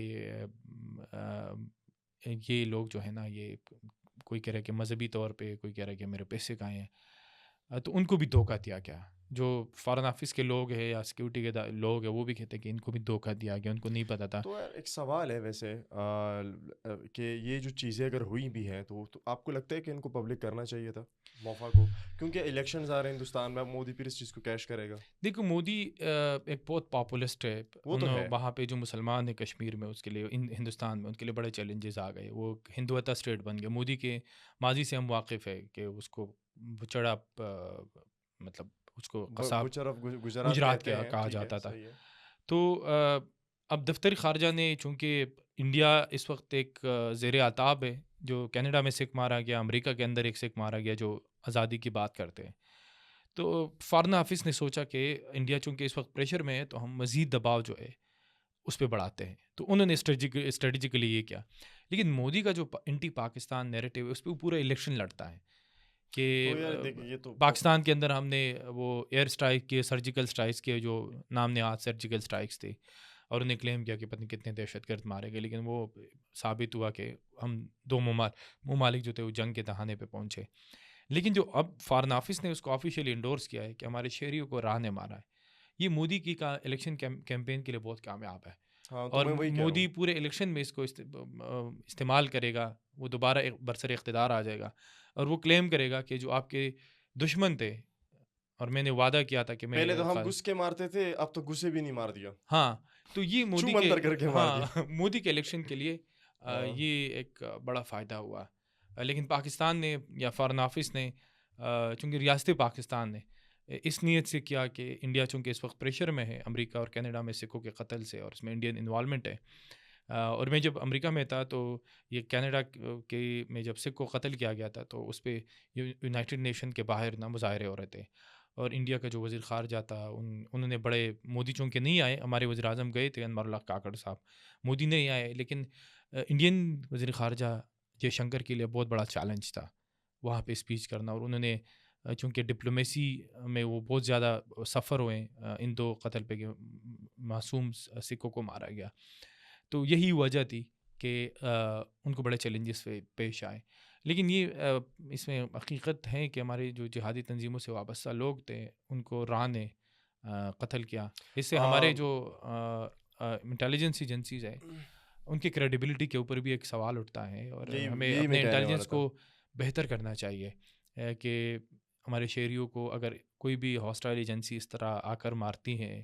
فرسٹ آف آل تو اگر کسی نے کسی بے گناہ انسان کا قتل کیا, یہ تو میرا خیر ایک وہ نا کہ آئیڈیالوجیکل سٹانس ہے کہ اگر کسی نے بھی کسی بے گناہ شہری کو مارا ہے, اس پہ الزام ہے, تو اس کا ایک فری اینڈ فیئر ٹرائل ہونا چاہیے. اگر انہوں نے کی ہے دہشت گردی تو ان کا پاکستان میں ہونا چاہیے تھا, اکاؤنٹیبلٹی ہونی چاہیے تھی, نہ کہ کوئی باہر سے آ کے ان کے ساتھ کرے. Same goes with those people who like come and کل پیپل ان پاکستان, ان کے ملکوں میں ایک وہ ہونی چاہیے. تو فرسٹ آف آل تو میں بالکل جنگی چیزوں کو میں بالکل پروموٹ نہیں کرتا, بٹ یہ تو خیر بات ہو رہی تھی تو ہم نے سوچا کہ ذرا سا اسٹوری تھوڑی شیئر کریں. مجھے ایک امن کی آشا پہ میں بلیو کرتا ہوں کہ جنگ نہیں ہونی چاہیے یار, یہ بھی ایسی بات ہے کیونکہ جنگ میں عوام جنگ بھوک کے خلاف ہونی چاہیے, جنگ ناخواندگی کے خلاف یہ تو ہونی مودی چاہیے. صاحب نے کہا تھا نا کہ جنگ غربت کے خلاف آئے, جنگ لڑتے ہیں. اگلے دن پتہ نہیں کیا ہو گیا تھا ادھر ایل او سی پہ. ہاں بس وہ دونوں ممالک جو ایک دوسرے کو خیر بلیک میل وہ کرتے ایک ہیں. دوسرے کے ساتھ ان کی اپنی لینگویجیں کرتے رہتے ہیں. تو خیر ہم وہ ایک وہ ڈسکس کر رہے تھے بیہائنڈ دا کیمرہ. کاکڑ صاحب کے ساتھ ایک فنی اسٹوری ہوئی تھی آپ کی. ہاں وہ اس سے ہوا کہ جب یہ حکومت ختم ہو رہی تھی تو ٹی وی چینل پہ مختلف نام گردش کر رہے تھے, ہر رپورٹر برائے نام سورس سے کہ فلانا بن گیا, فلانا بن جائے گا, یہ بن جائے گا. تو سمجھ نہیں آ رہی تھی کہ کون بنے گا. مطلب اس طرح کاکڑ والا کاکڑ صاحب پروفیسر صاحب جو تھے وہ ان کے حوالے سے کسی کو بھی نہیں تھا. تو میں وزیر اعظم ہاؤس کے سامنے موجود تھا, گرمی بھی تھی, باقی سارے رپورٹرز موجود تھے کیمرے پہ, اور اس میں جو اپوزیشن لیڈر تھے راجہ ریاض صاحب وہ باہر آتے اور وہ کہتے کہ انوار الحق کاکڑ صاحب جو ہے نا وہ نگران وزیر اعظم بن گئے. It was shocking. اچھا کیونکہ اس کا نام ہی نہیں تھا زیر گردش, لیکن کاکڑ صاحب کو کانفیڈنٹ تھے. اچھا اس میں ایک سٹوری ہوئی ہے اور وہ سٹوری بڑی ٹوسٹنگ ہے. چیئرمین سینٹ جو farmer chairman senate Sadiq Sanjrani صاحب بھی طاقتور حلقوں کے بڑے قریب تھے, تو ان کو نا پیغام دیا گیا کہ آپ نا نگران وزیر اعظم بن گئے, ہم نے آپ کو نامزد کر دیا ہے. ظاہر سی بات ہے اپوزیشن وہ کہتے ہیں نا کہ اپوزیشن لیڈر راجہ ریاض اور اس وقت کے وزیر اعظم جو ابھی بھی وزیر اعظم ہے شہباز شریف صاحب, جب اپوزیشن جو نگران وزیر اعظم کے لیے نام فائنل کر رہے تھے تو ایک لطیفہ بڑا مشہور تھا. تو وہ کہتے تھے کہ اور اپوزیشن لیڈر اور وزیر اعظم صاحب ایک دوسرے کے جب ان کا آمنا سامنا ہوتا کہتے کہ کس کو بنا رہے ہیں کیونکہ اس کے پاس اپنے نام نہیں تھے. مطلب انہوں نے کہا کہ ایک دوسرے سے پوچھتے رہے کہ ہمارا نگران وزیر اعظم کون ہوگا. مطلب وزیر اعظم اور اپوزیشن لیڈر کو نہیں پتا تھا کہ نگران وزیر اعظم کون ہوگا. خیر وہ اسٹوری ایسی شروع ہوتی ہے کہ صادق سنجرانی صاحب کو نا میسج جاتا ہے کہ آپ کو نگران وزیر اعظم جو ہے وہ بنایا گیا ہے, اب جا کے نا اپنی کابینہ تشکیل دے دیں. تو صادق سنجرانی صاحب اپنے گھر میں بیٹھا ہوتے ہیں, چیئرمین سینٹ کا جو گھر ہے منسٹر انکلیو میں, وہاں بیٹھا ہوتا ہے اور سارے سینیٹر آتے ہیں مبارکباد دے رہے ہیں, اور کچھ لوگ یہ بھی کہہ رہے ہیں کہ آتش بازی کا سامان بھی لایا گیا تھا, بارود اور یہ چیزیں نا کہ اس خوشی میں. تو سارے سینیٹرز وہاں پہ بیٹھے تھے, تیاریاں ہو رہی تھی کہ اب کابینہ کا اعلان ہوگا سنجرانی صاحب کا. اس میں نا کاکڑ صاحب کو بھی پیغام دیا جاتا ہے کہ آپ نگران وزیر اعظم بن گئے ہیں. کاکڑ صاحب شور ہوتا ہے لیکن اتنا نہیں ہوتا ہے, اور پھر اس کو نا وزیر اعظم شہباز شریف صاحب کی کال جاتی ہے کہ ہم آپ کو نگران وزیر اعظم بنا رہے ہیں, تو آپ کیا تیار ہو اس رول کے لیے. اس نے کہا میں کیا تیار ہوں, مطلب مجھے مل رہا ہے تو میں ریڈی ہوں. تو جب کاکڑ صاحب کو یقین دہانی ہو جاتی ہے اور کاکڑ صاحب کو پتہ چلتا ہے کہ اس وقت تو چیئرمین سینٹ صادق سنجرانی صاحب کے گھر میں میلہ لگا ہوا ہے، کابینہ بن رہی ہے، سنجرانی صاحب وزیر اعظم لگ رہے، تو کاکڑ صاحب بھی روانہ ہو گئے، اچھا ادھر چلے گئے ان کے گھر یاترا کے لیے چلے گئے. انہوں نے کہا کہ معلومات دیکھ لے. تو وہ کہتے کہ اس وقت نا جو سینیٹر تھے طلعہ محمود جمعیت علماء اسلام فے سے، وہ صادق سنجرانی صاحب کو مبارکبادیں دے رہے تھے کہ بھائی صاحب مبارک ہو آپ کو. تو ایسے ہوا کہ اس میں انور الحق کاکڑ صاحب جو نگران وزیر اعظم ہیں، ان کا وزیر اعظم تھے، ان کی انٹری ہوتی ہے تو بڑا جشن ہوتا ہے اندر، لوگ خوش ہوتے ہیں. تو یہ ذرائع یہ دعویٰ کرتے ہیں کہ چیئرمین سینٹ صادق سنجرانی صاحب نا اس کے ساتھ ہاتھ توڑا سے یوں ملاتے ہیں، کیونکہ ان کی آپس میں نہیں بنتی تھی. دونوں کا تعلق بلوچستان عوامی پارٹی سے تھا، لیکن کاکڑ صاحب اور صادق سنجرانی کی نہیں بنتی تھی آپس میں. تو بہت دوریاں تھی، اس کے کوئی وجوہات ہیں. But Kakar as a P M Kakar was a very pathetic person. اس سے اختلاف ہو سکتا ہے، لیکن سٹوری ہم وہ کر رہے ہیں. اچھا تو کاکڑ صاحب جب جاتا ہے نا تو اسے کہتے کیا ہو رہا ہے بھائی؟ انہوں نے کہا کہ صادق سنجرانی صاحب وزیر اعظم بن گئے. اس نے کہا اچھا. تو اس نے طلعہ محمود صاحب اور جو دیگر سینیٹرز تھے یا دیگر جو ان کے خیر خواہ تھے، اس نے کہا نا بن گیا. تو کاکڑ صاحب جو ہے وہ اسے کہتے کہ کتنے % شوہر ہو، یقین دہانی کتنی % کی گئی آپ کے ساتھ؟ انہوں نے کہا 100%. تو اس دوران نا کاکڑ صاحب اٹھتا ہے نا، سنجرانی صاحب کے ساتھ ہاتھ ملاتے، اس نے کہا 2% میرے لیے بھی چھوڑ دے. اور جب اس کے کچھ لمحے بعد جب ٹی وی اسکرین فلیش کرتے ہیں تو سنجرانی صاحب ایسے اور جو کابینہ بیٹھی ہوتی ہے جو فٹ کرتے ہیں خود کو کہ ہم کابینہ اس جنگ میں کہ کاکڑ صاحب نے کہا کہ میں اچھے چمکاؤں گا، سنجرانی نے کہا نہیں اپن حاضر ہے ہم چمکائیں گے، تو یہ موقع کاکڑ صاحب کو ملا کہ یہ دونوں اپنی خدمات سر انجام دیتے رہے. کاکڑ صاحب جو ہے وہ اکیڈیمکلی وہ اپنی خدمات پرووائڈ کرتے رہے. ہاں اور طریقہ ہوتا ہے نا. اور سنجرانی صاحب نے اس کے لیے مطلب آپ دیکھیں نا کہ حاصل بزنجو صاحب جو تھے وہ چیئرمین سینٹ کا الیکشن لڑ رہے تھے، ابھی تو مرحوم ہے، بہت بڑے پائے کے سیاستدان تھے، پولیٹیکل ورکر تھے، بہت ڈاؤن ٹو ارتھ. اور اس کے مقابلے میں سنجرانی صاحب لڑ رہے تھے. تو پی ٹی آئی کے پاس تقریباً 36-37 نشستیں ممبرس تھے سینٹ کے، اور اپوزیشن کے پاس 64 ممبرس تھے. تو اس کے بعد ایسے ہوا کہ جب نتیجہ آیا تو سنجرانی صاحب چیئرمین سینٹ لگ گئے. دیکھیں اپوزیشن میجارٹی کو مائنارٹی میں تبدیل کیا گیا. اور پھر حاصل بزنجو صاحب سے صحافیوں نے پوچھا تھا کہ آپ کیوں ہار گئے؟ تو انہوں نے کہا کہ جنرل فیس کے لوگ تھے جن نے مجھے ہروایا. اور پھر یہی تو سنجرانی صاحب کی خدمات تھی انہوں نے فراہم کی.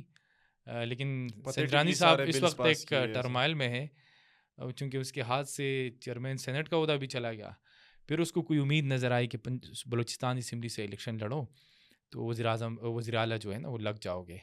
انہوں نے الیکشن جیتا چاقی سے صوبائی اسمبلی کا، لیکن وہاں پہ ایک اور ایسٹ تھا انویزیبل فورسز کا، سرفراز بگٹی صاحب، انہوں نے اپنی سی وی پیش کی.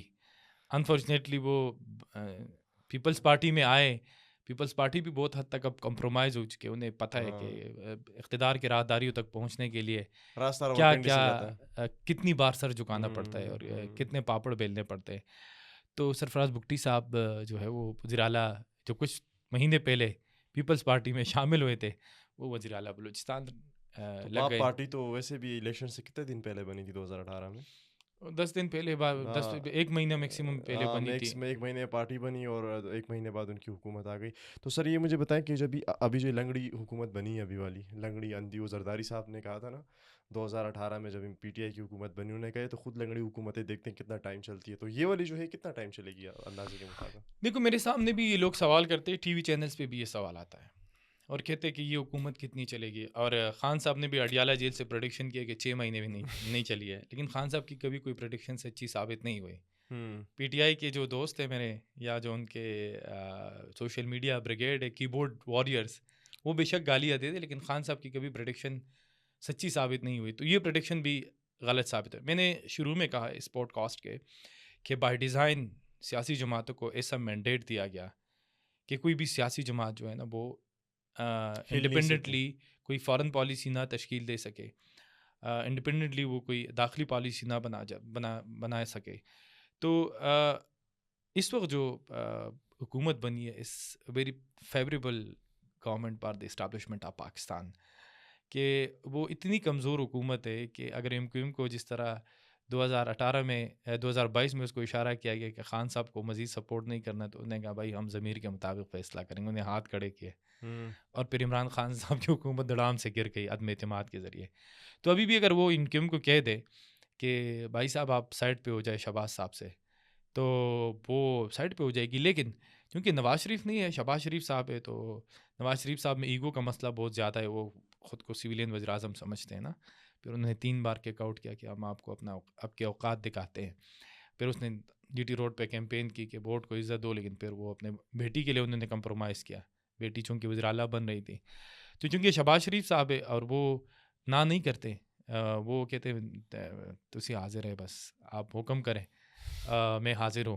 اب وہ دن وہ گئے تھے کمپنی میں تو شہباز صاحب نے کہا کہ ہم ہر قسم کی نیڈز جو ہے نا وہ پوری کریں گے کمپنی کون ڈیفنس کی. اچھا، تو ظاہر سی بات ہے ڈیفنس ملک کی ضرورت ہے اور نیڈز ان کی پوری بھی ہونی چاہیے، کیونکہ اس وقت جو نہیں ماشاء اللہ نیڈس تو پوری ہو رہی ہیں. ہاں، تو شہباز صاحب نے کہا کہ ہم کمپنی کے تمام نیڈز پوری کریں گے. تو ایک ڈان کی صحافی ہے، ریزیڈنٹ ایڈیٹر بھی رہی ہے، عارفہ نور پروگرام بھی کرتی ہے، تو اس نے ایک بہت تاریخی جملہ ٹویٹر پہ لکھا تھا. وہ خبر اٹھا کے اس نے کہا جو عوام کے نیڈز ہے اس کے بارے میں کون پوچھے گا، عوام کی نیڈز کو کون پورا کرے گا. تو یہ جو حکومت ہے چونکہ ایس آئی ایف سی بن گئی، اور ایک بندہ جس کے بطور صحافی یا پاکستان کے سینئر بھی جو صحافی ہے جن کے 30-40 سال ایکسپیرینس ہے، وہ بھی نہیں پتہ تھا اس کو کہ محمد اورنگزیب صاحب کون ہے، اور وہ ایک دم سے آپ کے وزیر خارجہ بن گئے. اسحاق ڈار صاحب جو نہ چاہتے ہو بھی وزارت خارجہ میں چلے گئے. ڈار صاحب تو سمجھ رہے تھے کہ وہ آئیں گے، لیکن چونکہ شہباز شریف صاحب کے لیے ایک چیلنج ہے، وہ یہ ہے کہ انہوں نے سیاسی جماعتوں کے لوگوں کو بھی ایڈجسٹ کرنا ہے کابینٹ میں جو ان کے پارٹنر ہیں. اس کے علاوہ رانس ناولہ صاحب ہار گئے، سعد رفیق صاحب ہار گئے ہیں، اور اس طرح 1-2 اور لوگ ہیں وہ بھی ہار گئے، ان کو بھی خوش کرنا ہے.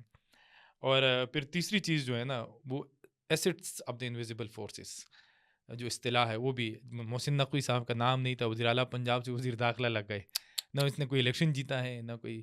اب سینٹ کی نشست پہ آ رہے ہیں، وہ آئیں گے. اور محمد اورنگزیب صاحب کو بھی کوئی نہیں جانتا تھا کہ محمد اورنگزیب صاحب کون ہے، لیکن وہ بھی وزیر خزانہ بن گئی. اس ملک میں ہمیشہ سے یہی ہوتا آ رہا ہے. تو یہ حکومت چلے گی کیونکہ ایس آئی ایف سی چلے گی اور ہماری زرعی زمینیں آباد ہوگی. ایس آئی ایف سی کیا ہے؟ یہ ایک ادارہ ہے ایس آئی ایف سی، وہ بیرونی جو سرمایہ کاری ہے، غیر باہر سے جو سرمایہ کاری آتی ہے، وہ ون ونڈو کے ذریعے وہ انہوں نے ایک ادارہ بنایا ہے جو ون ونڈو میں وہاں پہ ساری چیزیں ہوگی. تو ایس آئی ایف سی بننے سے آپ کے جو وزارت خزانہ ہے اور آپ کا جو پلاننگ کی وزارت ہے، اس کا رول تقریباً ختم ہو گیا. اور ایس آئی ایف سی پہ اسٹیبلشمنٹ کا ایک بہت اثر رسوخ ہے، وہی چلے گی. مطلب اس کی اس کا جو اس کو لیڈ کر رہا ہے بندہ جو بھی انہوں نے بٹایا ہیڈ آف دی ڈپارٹمنٹ، وہ کون ہے؟ نہیں، ایس آئی ایف سی ایک ابھی اس کا کوئی ہیڈ نہیں ہے. مطلب بظاہر تو سمبولکلی وزیر اعظم صاحب اس کے ان اجلاسوں کو دیکھتا ہے، اور کاکڑ صاحب کو بھی بٹا دیا گیا تھا، اس کے پاس کوئی عہدہ نہیں ہے. جب لاسٹ میٹنگ ہوئی تھی اس میں جو نگران وزیر اعظم تھے انور اللہ کاکڑ صاحب، اس کو بھی بٹا دیا گیا تھا. نہیں پتہ کہ کیا اس کے کیا خدمات ہے یا اس کے کیا ایکسپرٹیز ہے، لیکن کاکڑ صاحب کو بھی ایس آئی ایف سی کی میٹنگ میں بٹایا گیا تھا. تو اب یہ کہ 5 سال ایسے ہی چلتا رہے گا. شہباز صاحب کی سی وی بڑی مضبوط ہے، ماضی میں بھی وہ اس نے اپنی خدمات جو ہے وہ تو مطلب وہ تو خیر ان کے فیوریٹ بھی ہے نا شہباز صاحب. ہاں، وہ اس میں تو کوئی شک نہیں ہے. نواز نہیں ہے بٹ شہباز ہے، کیونکہ شہباز تھوڑا سا کمپرومائزنگ ہے.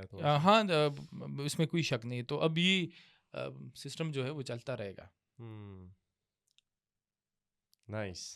ہاں اوکے، سو یہ جو ہے اس کی طرف تھوڑا جاتے ہیں. ہمارے آپ نے ایک ٹویٹ ڈالی تھی اور اس میں آپ نے ڈالا تھا کہ پارلیمنٹ میں لوگ سٹے مار رہے بیٹھ کے، چرس بھر کے پی رہے ہیں، یہ کیا چکر تھا؟ چرچ کا ذکر نہیں تھا. وہ ایک سارجنٹ تھے قومی اسمبلی کے جو سیکیورٹی کے لوگ ہوتے ہیں نا، تو یہ آیا کہ لکی مروت سے پی ٹی آئی کے ایک ممبر ہے, وکیل ہے, جو خان صاحب کے کیسز بھی لڑتا تھا, اور وہ بڑا شغلہ بیان بندہ ہے, شیر افضل مروت صاحب, اور وہ ٹک ٹاک پہ بڑے پاپولر ہے.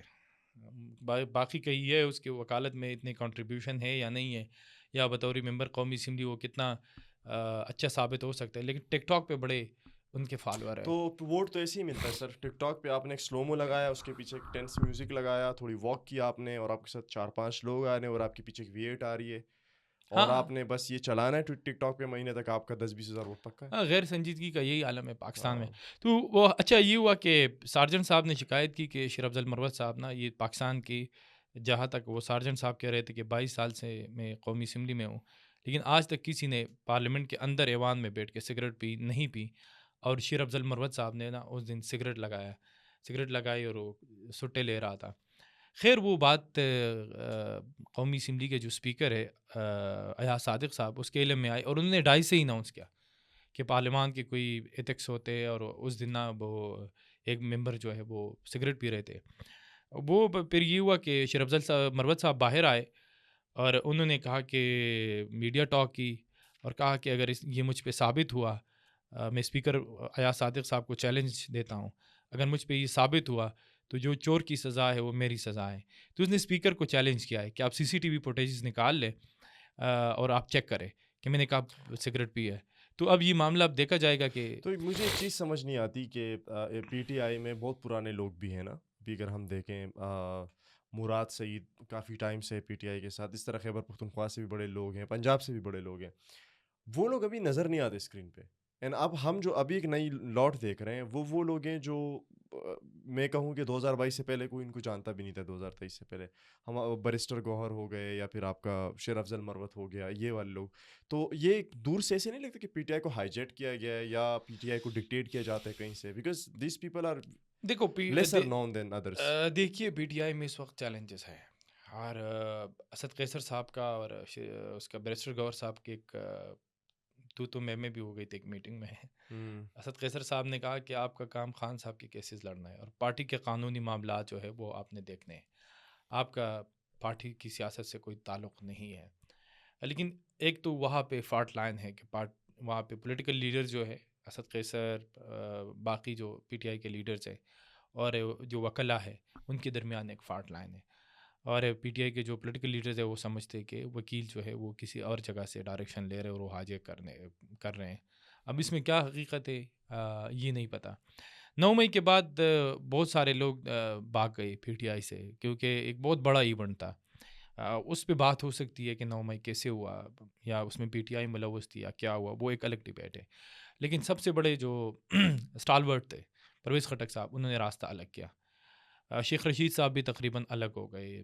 جو سابق وزیر اعلیٰ تھے خیبر پختونخوا, محمود خان صاحب, وہ بھی الگ ہو گئے, انہوں نے بھی کنارہ کشی اختیار کی. پھر اس کے علاوہ فیصل واڈا صاحب بھی الگ ہو گئے. فیصل واڈا صاحب تو پہلے سے الگ ہوئے تھے. علیم خان صاحب تو وہ بھی PTI سے الگ ہو گئے تھے. جہانگیر ترین صاحب بھی الگ ہو گئے تھے. مراد سعید بھی الگ ہو گئے. تو یہ مراد سعید صاحب کا ابھی تک پتہ نہیں چلا کہ وہ پاکستان میں باہر ہے. ابھی تک ہمارے ادارے جو ہے وہ اس کو پکڑنے میں ناکام نظر آ رہے ہیں. تو PTI نے نئے لوگوں کو ٹکٹس دیے. وہ MNAs جو 2018 کے الیکشن میں جیتے تھے اور پارٹی کے ساتھ کھڑے تھے, ان کو بھی دیے گئے. اور کچھ لوگ جو تھے وہ جو بھاگ کے فرار ہو گئے تھے پارٹی سے 9 مئی کی زبردستی, ان کو پریس کانفرنس سے کروائی گئی تھی.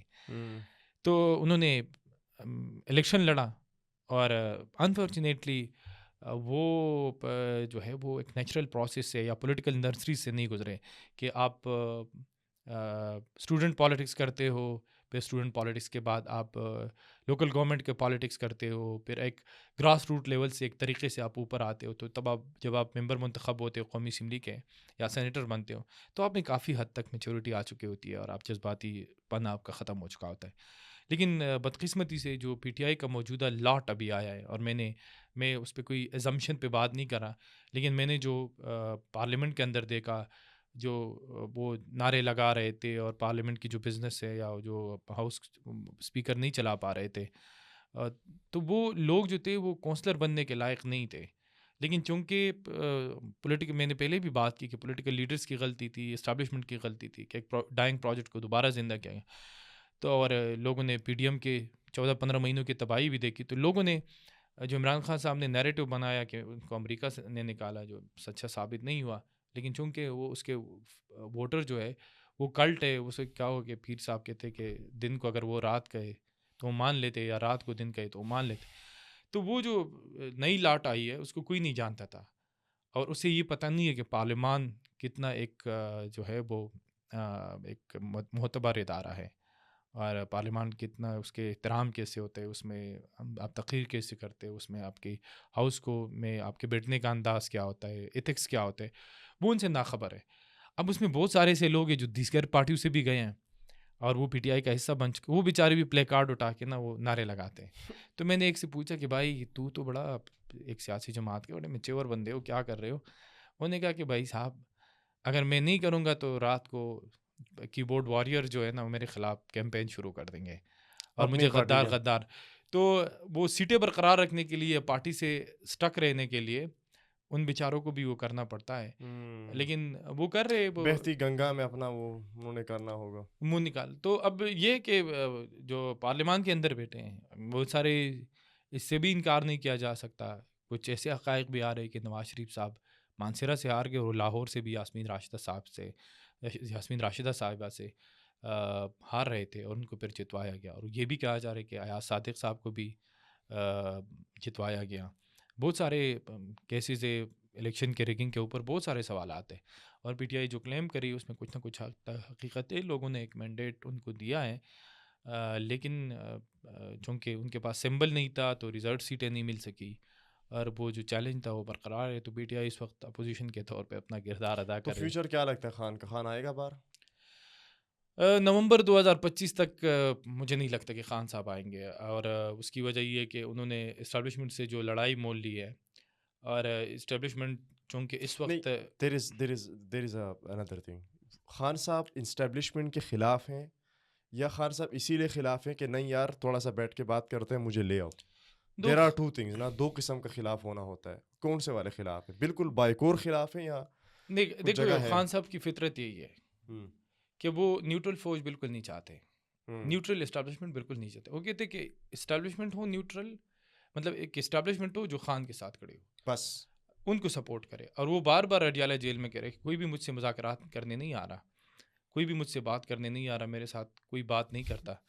تو اس کا مطلب یہ ہے کہ کیا ٹی وی لگا ہوا ہوگا ادھر خان صاحب کے پاس؟ پی ٹی وی میرے خیال میں اس کا آپشن ہے، باقی چینل نظر نہیں آتے. اچھا مجھے بتائیں، لوگوں کو تو یہ لگ رہا ہوتا ہے کہ خان جیل میں ہے، بس وہ اے آئی جنریٹڈ فوٹوز بھی آتی ہیں، بس ایک لاک اپ کے اندر بیٹھے ہوئے ہیں. تو یہ واقعی میں ایسے لاک اپ میں کچھ کیا مطلب ہوتا ہے؟ نہیں ایسا نہیں ہے. پولیٹیکل پرزنرز جو ہوتے ہیں ان کے لیے بڑا وی آئی پی ماحول ہوتا ہے، ایک بڑا کمرہ ہوتا ہے جیل کے اندر، اے سی بھی لگا ہوتا ہے. جو خان صاحب امریکہ میں کہتے تھے کہ نواز شریف میں تمہارا اے سی اترواؤں گا، تو وہ جو اے سی لگا ہوتا ہے، ٹی وی بھی لگا ہوتا ہے. اور خان صاحب تو جو تصویر تھی نا اس پہ ایک وکیل کے اوپر انویسٹیگیشن چل رہی کہ انہیں اس کے پاس جو پین تھا اس کیمرے سے انہوں نے خان صاحب کی تصویر بنائی تھی. اور اب یہ کہ خان صاحب جو ہے وہ کوئی ان سے قید و مشقت اس سے تو پتھر نہیں توڑوائے جا رہے اڈیالہ جیل کے اندر، یا اسے کام تو نہیں جگہ میں ہوں گے لگا اندازاً لائک، مطلب ایک بہت بڑا کمرہ ہوتا ہے، اس کا اپنا سوٹ ہوتا ہے، اس میں وہ ہوتا ہے، اے سی لگا ہوتا ہے، ٹی وی لگا ہوتا ہے، کھانا شانہ ملتا ہے. اور خان صاحب تو دیسی مرغی آکار ہیں. اور اس دن ایک صحافی نے وہ ایک خبر دی ہے، زاہد کشکوری صاحب بڑے کریڈیبل صحافی ہے پاکستان کے اور انویسٹیگیٹو صحافی ہے، انہوں نے خبر دی ہے کہ خان صاحب جب سے جیل میں تو 900 سے زائد لوگوں نے ان سے ملاقات کی، اس کے کھانے پہ 30 لاکھ سے بہت خرچہ آ چکا ہے. اب وہ اس کے پاس جم کی سروس بھی ہے، وہ نواز شریف صاحب کا اے سی اتروا رہے تھے یا زرداری صاحب کا اے سی اتروا رہے تھے، لیکن خود وہ تمام فیسلٹیز انجوائے کر رہا ہے. دیسی مرغے ہے اندر، اے سی بھی لگا ہوا ہے، دیسی مرغے بھی سنا ہے اندر، دیسی مرغیاں بھی کھا رہے ہیں، خوراک بھی مل رہی ہے، اور جم کی سہولت ہے. آپ تو جم کرتے ہو، آپ کو تو امپورٹنس ہے. تو وہ بالکل حشاش بشاش لگتی. جو رپورٹر جاتے ہیں میں اسے پوچھتا ہوں خان صاحب کیسے ہو، تو وہ کہتے ہیں بالکل حشاش بشاش ٹراؤزر میں آتے ہیں بالکل. تو دیسی مرغیاں کھا لیتے، پھر ایکسرسائز کرتے ہیں، اور وہ بس خوش ہے. لوگ اپوزیشن نے ایک پروپیگنڈا بھی کیا کہ خان صاحب جو ہے وہ نشہ کرتا ہے اور وہ کوکین لیتا ہے اور وہ جیل میں ایک دن بھی نہیں رہ سکتا، لیکن وہ چیزیں مطلب سچی ثابت نہیں ہوئی. خان صاحب جیل میں بھی رہے اور وہ اس کو کوکین شوکین بھی نہیں ملتا، کہ یہ الزام لگاتے تھے کہ وہ کوکین پیتے ہیں. تو اس میں وہ مورلی اپوزیشن جو جماعتیں ہیں یا کچھ جرنلسٹ ہے وہ مورلی کولیپس کر گئے. خان صاحب جیل میں ہے اور ایک بالکل حشاش بشاش زندگی گزار رہے. تو عبداللہ کچھ ہو ایسا جو ہم نے مس کیا ہو and you think that we should discuss because it's almost been کچھ اگر میں دیکھوں ٹائم کے حساب سے تو 2.25 گھنٹے تو ہو گئے ہمیں بات کرتے ہوئے. ہاں وہ ٹیکنیکلی کچھ مسائل کا بھی ہمیں سامنا کرنا پڑا پڑ کیونکہ رہا ہے. ہمارے پاس ایڈیٹر نہیں تھا جو یہ بس ہم بیٹھ کے خود ہی شروع کیا. تو میری ایک درخواست ہے اور ہاں. وہ درخواست یہ ہے کہ گزشتہ بھی جو یہاں پہ ناردرن پوڈ کاسٹ میں ہم آئے تھے اور اس میں بڑی گالیاں پڑ رہی تھی اور کوئی کہہ رہا تھا کہ نہیں یہ فیکس یہ صحافی جو ہے وہ فیک سٹوریز کر رہا ہے. ویسے میں ایک چیز سیکنڈ کروں گا. عبداللہ آپ نے جو کیسز کہے تھے نا کہ یہ سگنیفیکنٹ کیسز ہے خان کے خلاف اور اس میں پھنسے گا, اس میں پھنس گیا. ہاں وہ پھنس گیا. وہ دیکھو نکاح کا جو کیس تھا نا وہ ایک پیتھیٹک کیس تھا جو خان صاحب کے خلاف نہیں ہونا چاہیے تھا. توشہ خانہ کے جو کیس تھا وہ بھی بہت سارے لوگوں نے اس کو لیا ہوا ہے, توشہ خانہ بہت سارے وزرائے اعظم نے, لیکن خان صاحب کے خلاف جو سائپر کا معاملہ ہے وہ بہت خطرناک ہے. اور اس کے ساتھ ساتھ جو القادر ٹرسٹ کا کیس ہے وہ بھی بڑا خطرناک ہے خان صاحب کے خلاف. اس وقت خان صاحب جو ہے وہ جیل میں ہیں اور ان پہ بہت زیادہ جرم جو ہے وہ نامزد ہو چکے ہیں, مطلب اس میں مجرم ثابت ہو چکے ہیں. تو میرے پی ٹی آئی کے دوستوں سے ایک ہی درخواست ہے اس ناردرن پوڈ کاسٹ سے کہ بالکل آپ تنقید کریں, میرے ویوز سے اختلاف کریں, لیکن ماں بہن کو گالیاں دینے سے اچھا ہے کہ آپ کاؤنٹر آرگومنٹ پیش کریں. شاید مجھے لگتا کیونکہ میں بھی ہر انسان جو ہے وہ غلطیاں ان سے ہوتی ہے اور شاید آپ کے جو ایویڈنس بیسڈ کرٹیسزم ہے اس سے میں اپنی اصلاح کر سکوں. میری ماں بہن کو گالیاں دینے سے یا مجھے ISI کا ایجنٹ یا اسٹیبلشمنٹ کا ٹوٹ کہنے سے حقائق جو ہے وہ نہیں چھپتے. تو اگر آپ کے پاس کوئی کاؤنٹر آرگومنٹ ہے کہ میں نے اس جگہ پہ غلطی کیا, میں نے فیکٹس کو ایگزیجریٹ کیا, فیکٹس کو میں نے مسخ کیا, تو آپ اوپن ہارٹلی میں اس کا تہ دل سے مشکور ہوں گا کہ کوئی اگر میری اصلاح کرنا چاہتا ہے. کیونکہ مجھے لگتا ہے کہ سب سے انسان کی شخصیت میں اگر وہ پروگریس کرنا چاہتے اور ایک نارمل مینٹلی فٹ انسان کے طور پہ وہ زندگی گزارنا چاہتے تو سب سے پہلی چیز جو یہ ہے کہ اپنے اندر ایک جنگ لڑنی ہے اور وہ ہے نرگسیت کے خلاف. اپنے اندر جو آپ نے خوش فہمیاں پالی ہوئی ہے کہ میں کوئی بہت بڑی بلا ہو, میں کوئی بڑی توپ چیز ہو اور میں جو رائے دیتا ہوں اس کے علاوہ کوئی رائے ہے نہیں دنیا میں, تو وہ اپنے اندر کی جو نرگسیت کی جنگ ہے اس کو پہلے وہ کارڈ پھینکنا ہوتا ہے. تو وہ تنقید کرے, آئی ایم آلویز ریڈی, لیکن تنقید جو ہے فیکٹس کی بنیاد پہ ہو, ماں بہن کی گالیوں کی بنیاد پہ نہ ہو. جی thank you so much for tuning to the Northern Podcast اور انشاءاللہ see you guys in the next one. Abdullah کے سارے سوشل لنکس نیچے ہوں گے, پلیز آپ اپنا فیڈ بیک بھی دیجیے گا. اس پوڈ کاسٹ میں کون سا ٹائپ کا کانٹینٹ آپ کو زیادہ پسند آیا اور ہمیں فیوچر میں ڈسکس کرنا چاہیے, please do let us know. Thank you so much, see you in the next one.